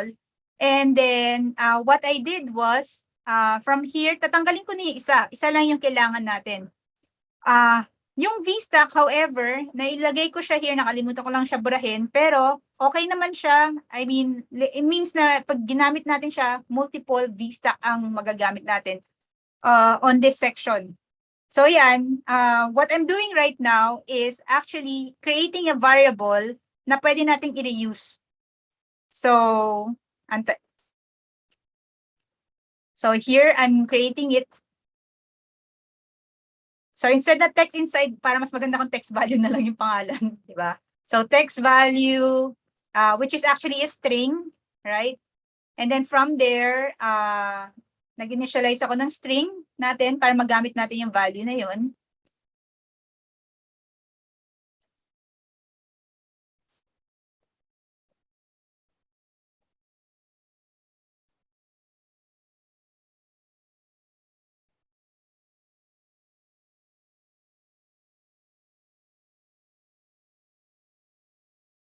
Yan. And then from there, ang ginawa ko dito is instead of setting it to UI color gray, I want to set it to a yung system color. Kasi later papakita ko sa inyo, like ano bang purpose nito din? Like ano mga pwede nating yung purpose. So secondary system background yung ginamit ko dito. And at the same time, since it's actually a shared code, we have to set everything to public. Kasi para makita ng ibang mga, yung ibang mga files natin. So, yan. We have to set the struct public, initialize public, the body public. And then let's go back to the main view. And then let's create the new main view. So wala na to, bura na to, bura na itong nasa side natin. Ito, sometimes tinatawag nilang preview, sometimes tinatawag nilang canvas, yung actual app when you run the code. So ito naman yan. Nag-create ulit ako ng struct which is a main playground view. And then same thing. Ayan, pinasa ko siya sa playground page current. Set live view, yun yung makikita na siya.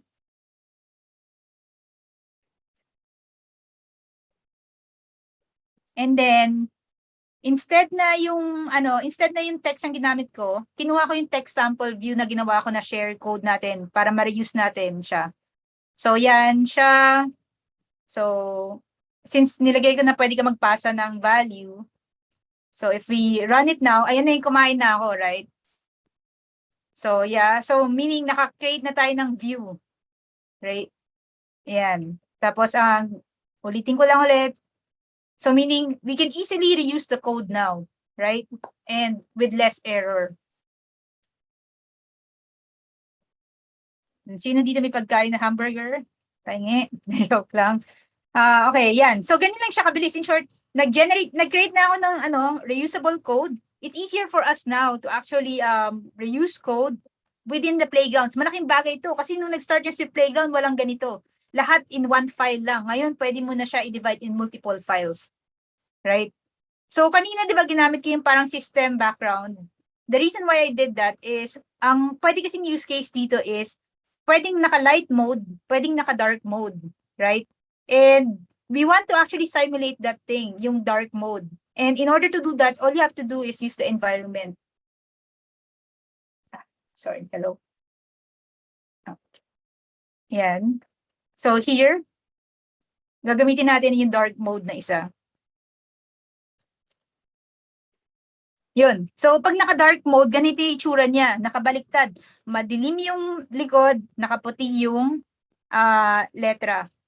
So, in short, yan yung dark mode, light mode. Pwede kang pwede niyong paglaruan. Kasi yun talaga yung intentionally before ni Playground.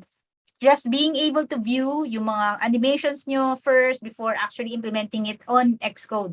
But right now, mas iban siya kasi pwede ka nang gumawa ng app eh. Ngayon, di ba kanina may V-stack ako, which is the vertical stack. Did you know how easy it is to actually create a horizontal stack? Use H-stack. Oh, left and right na siya. Right? And pwede nating, like kanina, di ba, hinila ko lang pababa. Hindi ko na kinat copy-paste and ganyan. There are so many shortcuts available here. Yan. And pwede nyo na siya makita. Ano itsura niya pag iPad na size na like landscape mode, and pag naka-portrait mode na iPhone, ganyan. Kita niyo na rin siya, diretso. So kung ano nakikita niyo sa iPad, yun na rin talaga mismo yung lalabas sa app. So ayan. Ano pa ba dito? Ano pa bang meron, right? Sabi niyo, learn Swift and Swift UI using iPad. Swift UI pa lang to, Michi. Ano pa ba? So papakita ko paano matuto, like for example, what we're working right now is already Swift, right? This one, I'm gonna show you like, paano tayo matuto ng Swift language, right? Ito, si Apple, marami siyang mga like free books sa Apple Store, yung books. Like ito, yung Swift Programming Language na ebook. This is free. It's kind of like the Bible or dictionary when it comes to learning the Swift language. So, pwede na natin gamitin yung Playground side by side, right? Side by side. And then, habang nagbabasa ka sa kabila, ini-execute mo na siya sa kabila. Saka, whether left or right, whatever you prefer. And then, ang maganda dito is, yung Playground yan, may console na siya. Dati wala pa yan eh. So, if you do a print, let's say, yun nga, yung first variable, second variable example, and you decided to run your code, makikita niyo siya sa side, may gilid din na 1, 2, 3. Pwede mo makita yan, pwede mo siya ilagay here. Parang notes mo yan, nire-recall mo eh. Right? At the same time, meron din sa baba, parang paper na may dot, para makita mo yung console mismo. Yun yung console natin. Ngayon, nakikita ko to nasa taas siya, di ba? Yung sa Swift Playgrounds 4 na pinakita nila, binabanan nila, which is mas better, right? Hindi kasi natin siya nasa-switch basta-basta. So, it's easier for you actually to read the books, right? At the same time, code it on the side. I think yun yung isa sa mga pinaka-advantage when you're learning Swift at the same time using Swift playgrounds. Bilis. Ayan, lahat yan, lahat ng mga kailangan references, it's just there. So, no worries, libre lang tong mga apps na to. Yan. So ngayon, nakita nyo na, that's how you can actually learn Swift and Swift UI within the playgrounds, right? And ano pa ba yung mga pwede natin gamitin apps? So, sinabi ko na yung Swift Playgrounds. Ito, Apple developer app to. Ito yung mga announcement tuwing WWDC. Lahat ng videos nila, pinanonood natin yan. Dito na lang yan. Buksan nyo lang yung developer app, watch it. It's free naman. Unwrap, ito yung gawa ni Paul Hudson. Hindi ko alam if you're familiar with Hacking with Swift. Gumawa siya ng app specifically for it. So, maganda dito is, while watching the video, you can do side-by-side with Swift Playgrounds na. So, free lang rin yan. And I see this app maker na nakita ko. Impressive siya kasi parang like, yung Xcode in a way, nadala niya sa iPad, pero Swift UI lang din. And free pa siya ngayon. I think later on may buy na siya. Pero like, try to download it. Ang maganda sa kanya, hindi ko na kailangan i-click yung run my code. Automatically, it updates the view. And of course, yung books, Apple Books. Ito, meron mga sample books na dito, na libre naman almost lahat ng Apple Books about Swift. Nagawa ni Apple, hindi yung mga gawa ng ibang authors. Pero the Swift programming language, Swift 5.5 edition na tayo, intro to do app development using Swift and more. So yan, ito lang bago tayo mag-end, setting expectations. Kasi nga, ngayon pa lang i-announce na pwede na tayo gumawa ng apps raw sa iPad na pwedeng i-release from the iPad Swift Playgrounds to the App Store straight using Swift Playgrounds 4. Pero hindi natin alam kung how complicated of an app we can do, right? Ano yung limitations natin? Hindi natin alam eh. So, let's be surprised na lang within the year. And if really fully fledged app siya, that would be exciting. Here naman, iPad compatibility for Swift Playgrounds. Hindi lahat ng iPad compatible sa Swift Playgrounds. The first time na naging compatible yung Swift Playground was in iPad Pro, the first iPad Pro, and then so on. And if mas luma na yung iPad nyo, baka mas mabagal na siya mag-respond. So, I think the best way to say it, yung pinaka-basic ni Apple ngayon na release or last year, okay pa yung Swift Playgrounds doon. Ngayon, app developed via the iPad is focused on Swift UI. So you can use UI kit, okay? Pero based sa in-announce nila, binention lang nila ay Swift UI. So let's try to like set an expectations na malaking chance na hindi pa siya solid. Siguro give it a year or two bago talaga tayo maka like keep on pushing apps straight from the iPad. So ayun, and may question ba muna bago ako mag-move to the next? Claire, may gusto bang magtanong muna bago mag-ano? Hi, Miss Ang. Yes. Yes, good morning. Yeah, I guess most of the questions here naman ay nasagot na. It's more on the compatibility, anong iOS ang pwede natin gamitin, anong software, and also if this is free, no? So, yep, mostly nasagot na natin. But since we are managing our time, so maybe you could answer na lang the questions in our chat box later, no? Okay. Yes. Okay. Okay. So mag-move na ako to the next. If that's the case, thank you. Okay, I will do that. Okay. So thank you sa lahat. I'll actually be planning to announce something. I think last time na sa Y4IT ako, I think one of the concern there was not everybody has a MacBook, so they can really learn iOS development. It's really hard. So coming like anytime this month, I might announce something that yung gusto talaga maging iOS developer but they don't have the tools to develop like yung MacBook and stuff. I might do something in short, I'm looking for people na talagang dedicated to and I will help them become iOS developer. So announcement na lang diyan sa either sa Twitter ko or sa invites mako-post ako. And then actually that's about it. If you want to learn iOS development, if you want to learn, Apple development as a whole, join communities like SwiftPH, WWDC community, Women of Code Manila, right? And if you're actually into like sharing your knowledge and everything, you can let me know and we'll add it at invites. So yun, thank you Claire. And yung mga questions sa chat, sasagutin ko kayo para yung next speaker na. Thank you so much. Thank you so much, Miss Michi Ang.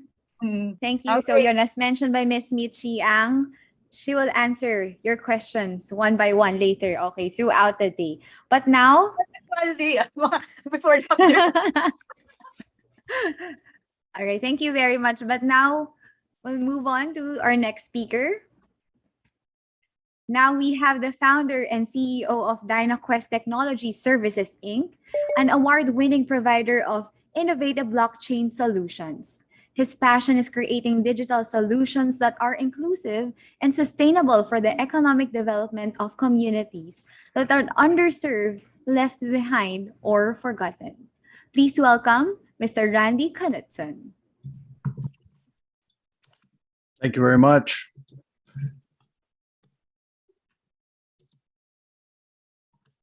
Let me just get my screen up here.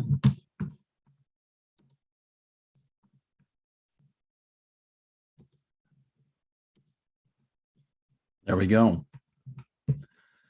Well, good morning, everyone. This is a very exciting time for IT. I can't think of a more exciting time to be involved in the IT world with all the transformational technologies that are out there. We touched on a little bit of the cloud computing and AI and big data. And one of the areas of technology for me that's the most exciting and transformational is blockchain. And the revolution has already started. Some of you, I'm sure most of you have heard about Bitcoin along the way over the last several years. Some of you may even have created a digital wallet along the way, being curious. And a few may be even doing some mining of crypto, or lately excited to play in Axie Infinity, the play-to-pay set of NFT games that have been taking industry by storm.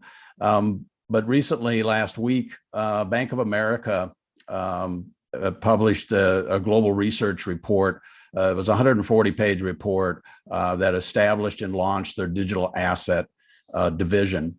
And it'll now become an asset that's over $2 trillion globally that has been too large to ignore.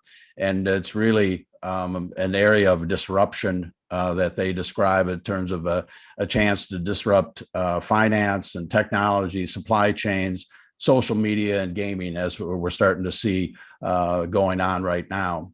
And so what do these all have in common? They all run on blockchain technology. And so I think one of the most disruptive technologies today is in the blockchain space. And so we're going to take the next 20 minutes to really explore what blockchain is, the benefits that it brings, and take a look at some real world cases around blockchain and why everybody's getting so excited. My name again is Randy Knudsen. I'm the founder and CEO of DynaQuest Technology Services, and we provide impact technologies such as blockchain. So let's get started first with just a short history of blockchain. If you go back to 2008 and 2009, where it all began with the publication of the white paper by Satoshi Nakamoto, who is yet to be identified as a person or a group of persons, that described Bitcoin as a peer-to-peer electronic cash system.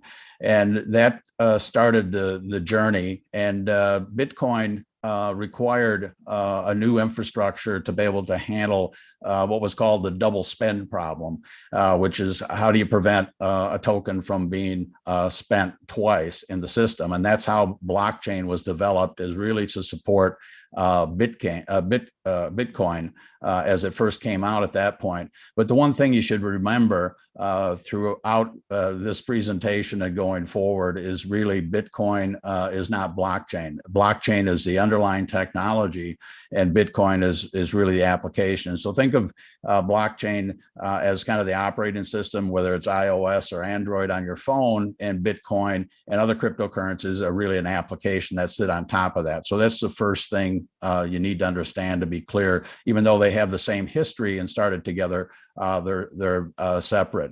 And so that in 2009, the paper was published and Bitcoins started to become available and created in that process. And actually the first Bitcoin purchase was made on May 22nd, 2010.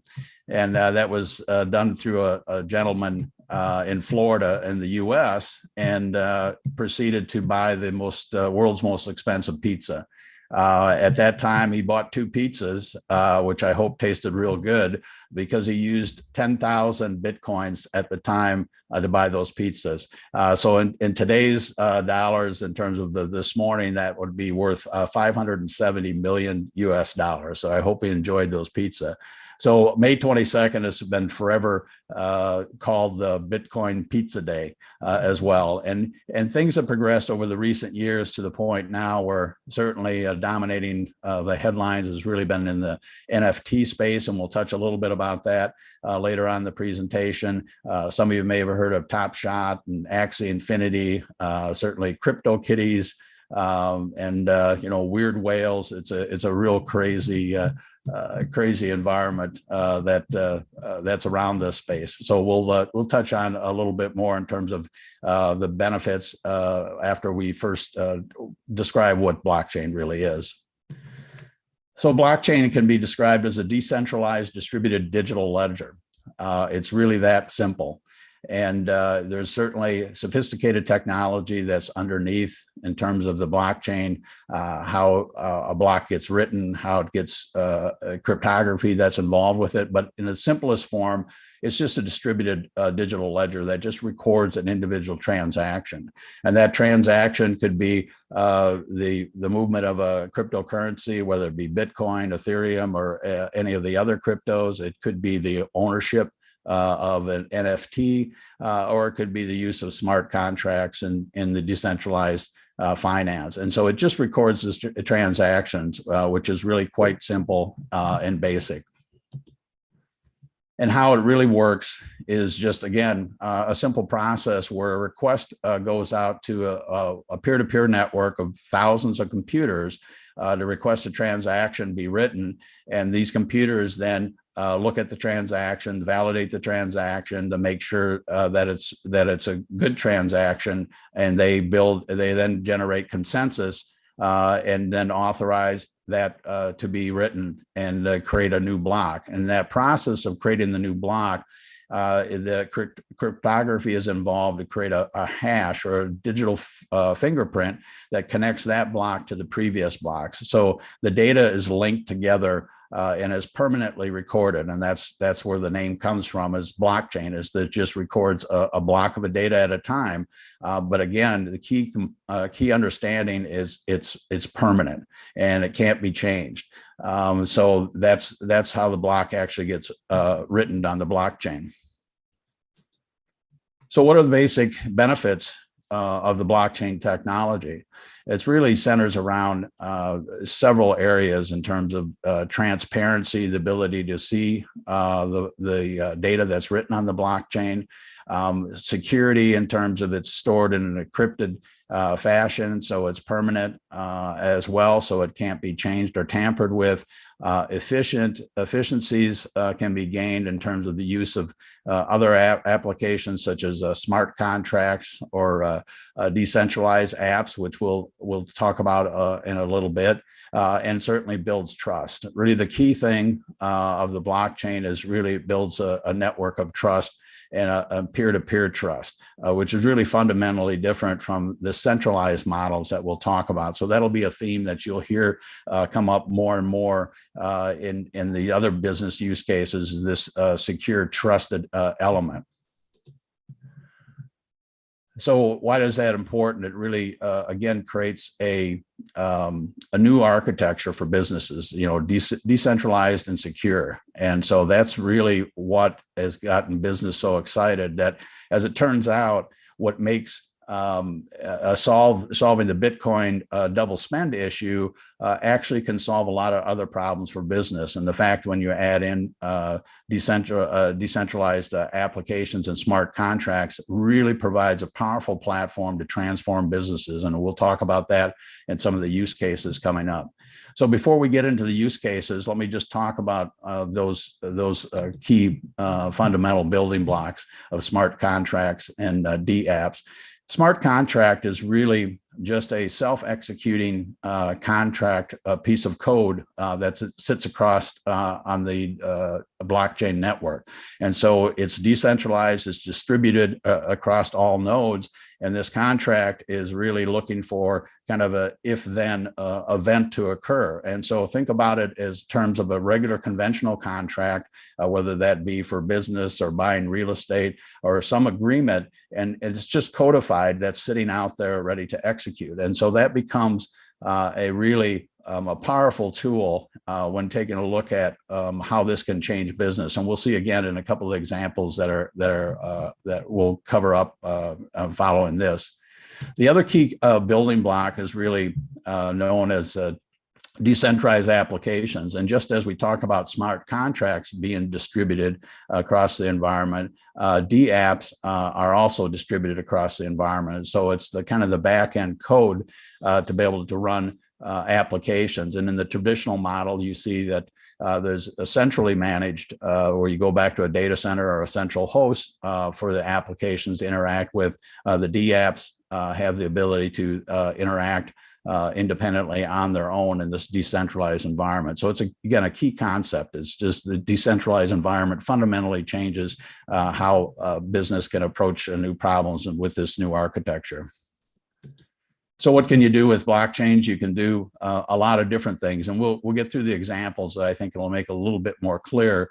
Certainly, we talked about the security and the nature of it being recorded on the blockchain. It solved the issues in terms of the Bitcoin of recording time transactions and the like. So it's really allows for the automation through DApps and as well as smart contracts. And certainly, it's not going to eliminate a lot of things, or it's not a one size fits all type of solution. It certainly can fit in many situations, as we'll see in our examples. But it's not an end all to everything. So let's take a look at some of the examples in the case studies of blockchain uses across various industries to help you better understand what the potential uses and benefits can be. Let's take a look at blockchain and banking. And this is a company called Y4IT, and they have a platform that's called Corda, and they specifically deal with a variety of different banking issues and payments, in particular, the transfer of money both from a business to business and a business to consumer environment. And they can cover identity, KYC processes, and commodity buyers and sellers. There's a lot of things that they can do from that regard. And so that's a platform that's in use today and helps the banks become more efficient and help drive down costs, reduce risk along the way, and especially in banking and insurance, very intensive paper processes involved. As just alluded to, insurance is another area as well. IBM has its Hyperledger platform that it works with. IBM works with about 95% of the world's top insurers on their platforms, and they have been working now for the past several years to help streamline insurance processes, which again are very paper intensive around applications and claims. And verifications along the way to do that. And so again, using smart contracts that can self-execute can help automate a lot of the processes involved in insurance. Another area is in automotive. BMW is doing a lot of exciting things as well too, to be able to use the blockchain to record the history of a vehicle that can include the repair history, the ownership, whether insurance is involved. They have an application called Verify Car, which basically records the history and the life of the car as well. They're also using the blockchain in supply chain verification. So they're ensuring that their raw materials come from trusted countries and sources and ethical terms to be able to do that. And applications as well, including e-cars in terms of how to easily find the charging station that you need and seamlessly be able to pay for that transaction as well.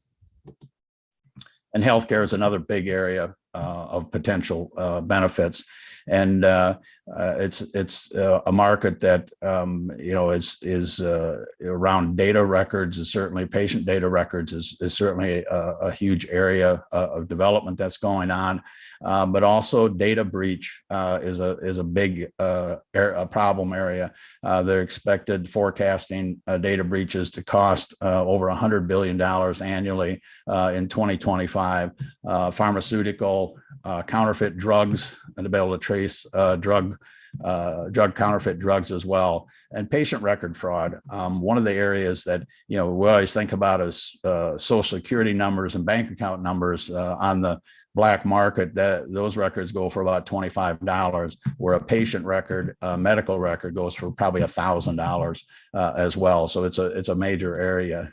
And manufacturing, another example. SAP also has a suite of products under its Leonardo portfolio as well, and they have formed a consortium of 27 customers and partners with a total market value of over $800 billion to look at the use of blockchain to be able to audit and trace their goods in their manufacturing. In the retail sector, Salesforce has used its Hyperledger Sawtooth, which was a joint development between IBM and Intel, to be able to help payments and loyalty experience as well. Another area is in agriculture. Walmart is really creating a farm to plate promotion for ethical sourcing and consumption of its products, and has been working on this initiative for a number of years as well too, to be able to trace and track the food supply and ensure food safety. And as we talked about earlier, the gaming sector is really the one that's exploded over the last year or so. You got the League of Kingdoms, you got Axie Infinity, and a whole host of others as well that use the non-fungible tokens. And lastly, identity. Estonia has been described in Wire magazine as one of the most advanced digital societies in the world, and they've really taken the blockchain and leveraged the identity to really put online about 99% of their government services as well. And so they're a good example of where blockchain, the security and the trust can be built, is already built into the network, and can help automate that as well too. So before we close our discussion today, I want to talk about kind of three other key hot topic areas that you'll be hearing a lot more about. One area is called decentralized finance, or DeFi. And that's an area that's really going to be going underneath a significant fundamental change in the upcoming years. And again, think back to the model, the decentralized model. If you take a look at the traditional financial systems where you have a central hub, whether it be a bank or whether it be a country, in this new model, it's decentralized. And so you think about the DeFi as kind of being money Legos, and they're going to be able to build these systems that are going to have greater autonomy and ability to be able to execute. So that's an area that's going to be gaining a lot of interest in the upcoming years. And we touched on NFTs, non-fungible tokens. That's the difference. A non-fungible token is really just a unique token. So think about it as a trading card or an ownership of that. So it's as opposed to a one Bitcoin equaling one Bitcoin, one NFT doesn't equal one NFT. They're each unique and indifferent. So it's easy to be able to record ownership of devices, whether it be crypto kitties or whether it be digital moments in NBA Top Shot. There's a big opportunity there, and it's certainly been getting a lot of interest, but there's certainly more things to come. And the last big idea is really around decentralized autonomous organizations, or called DAOs. And this is another area, again, moving from the traditional centralized structure of an organization, kind of a top-down and committees. The DAO organization is really an autonomous organization that can automatically execute on its own based on a predefined set of rules and using smart contracts and agreements. And so that's really a big area of interest. And I bring that up because the developer, Dapper Labs of CryptoKitties and NBA Top Shop, is really taking some of the recent funding that they developed, and they're going to be launching a new business that's called Dapper Collectives, and it's going to be focusing specifically on how to create DAOs in the process. So I think hopefully you've got a clearer picture that blockchain is transforming everything and everywhere in the process, and hopefully you get a better understanding of some of the underlying capabilities and benefits of the technology as it's continuing to heat up and become a very exciting space. And if you can remember, just it's the transparency, security, and efficiency, and the trust that it brings to the network. So blockchain for now is real, it's here to stay, and it's in your future.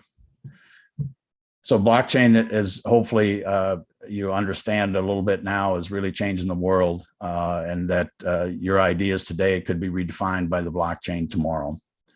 And so I would like to leave you with this final quote, that curiosity leads you to places you don't expect to end up. So over the upcoming days, be curious and stay curious and enjoy the Congress. Thank you.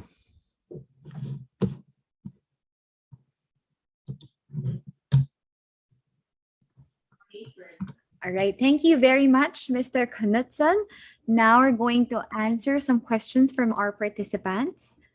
Okay. Let me read this from Carl John Vinas. What do you think are the greatest challenges in setting up a blockchain infrastructure in different use cases fields you have given? Are there reasons like budget, scalability, or lack of specializations in these fields?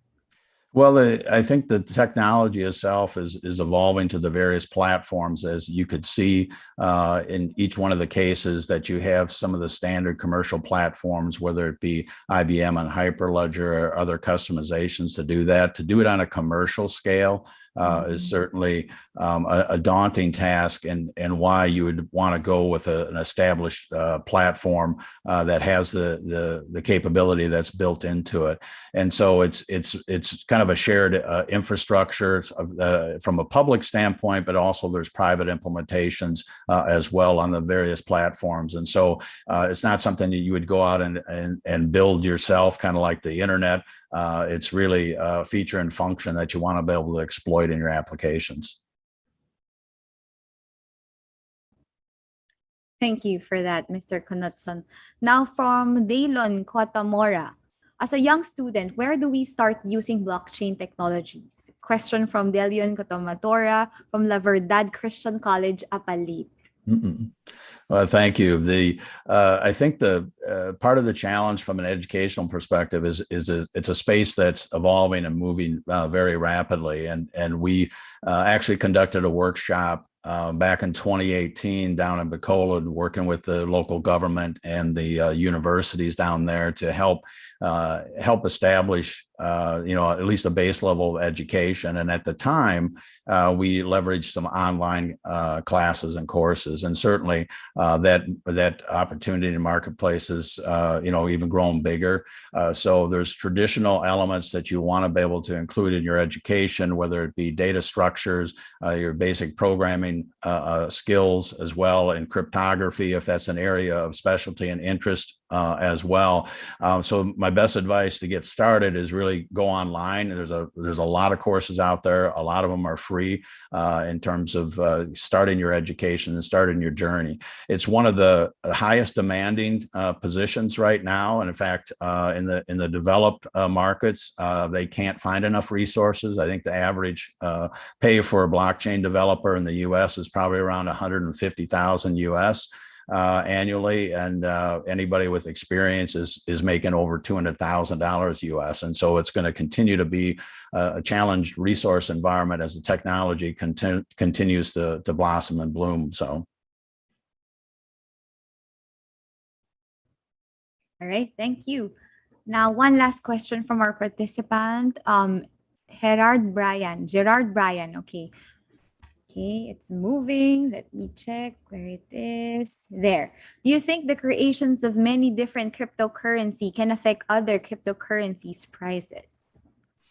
Well, it's this kind of gets into the investment side, and I'm not certainly here to give any investment advice in the cryptocurrency space. I think it's again as an application on the blockchain, and so getting into the highly risky and speculative environment in terms of cryptocurrency investments, I'll kind of steer away from that. But I think the underlying technology around blockchain, as I hopefully illustrated in the presentation, is really the key to enabling fundamental change in businesses as well too. If you're going to seek your own advice and the risk of investing in crypto, do your homework and take on your own risks. So take your own risks. Yes.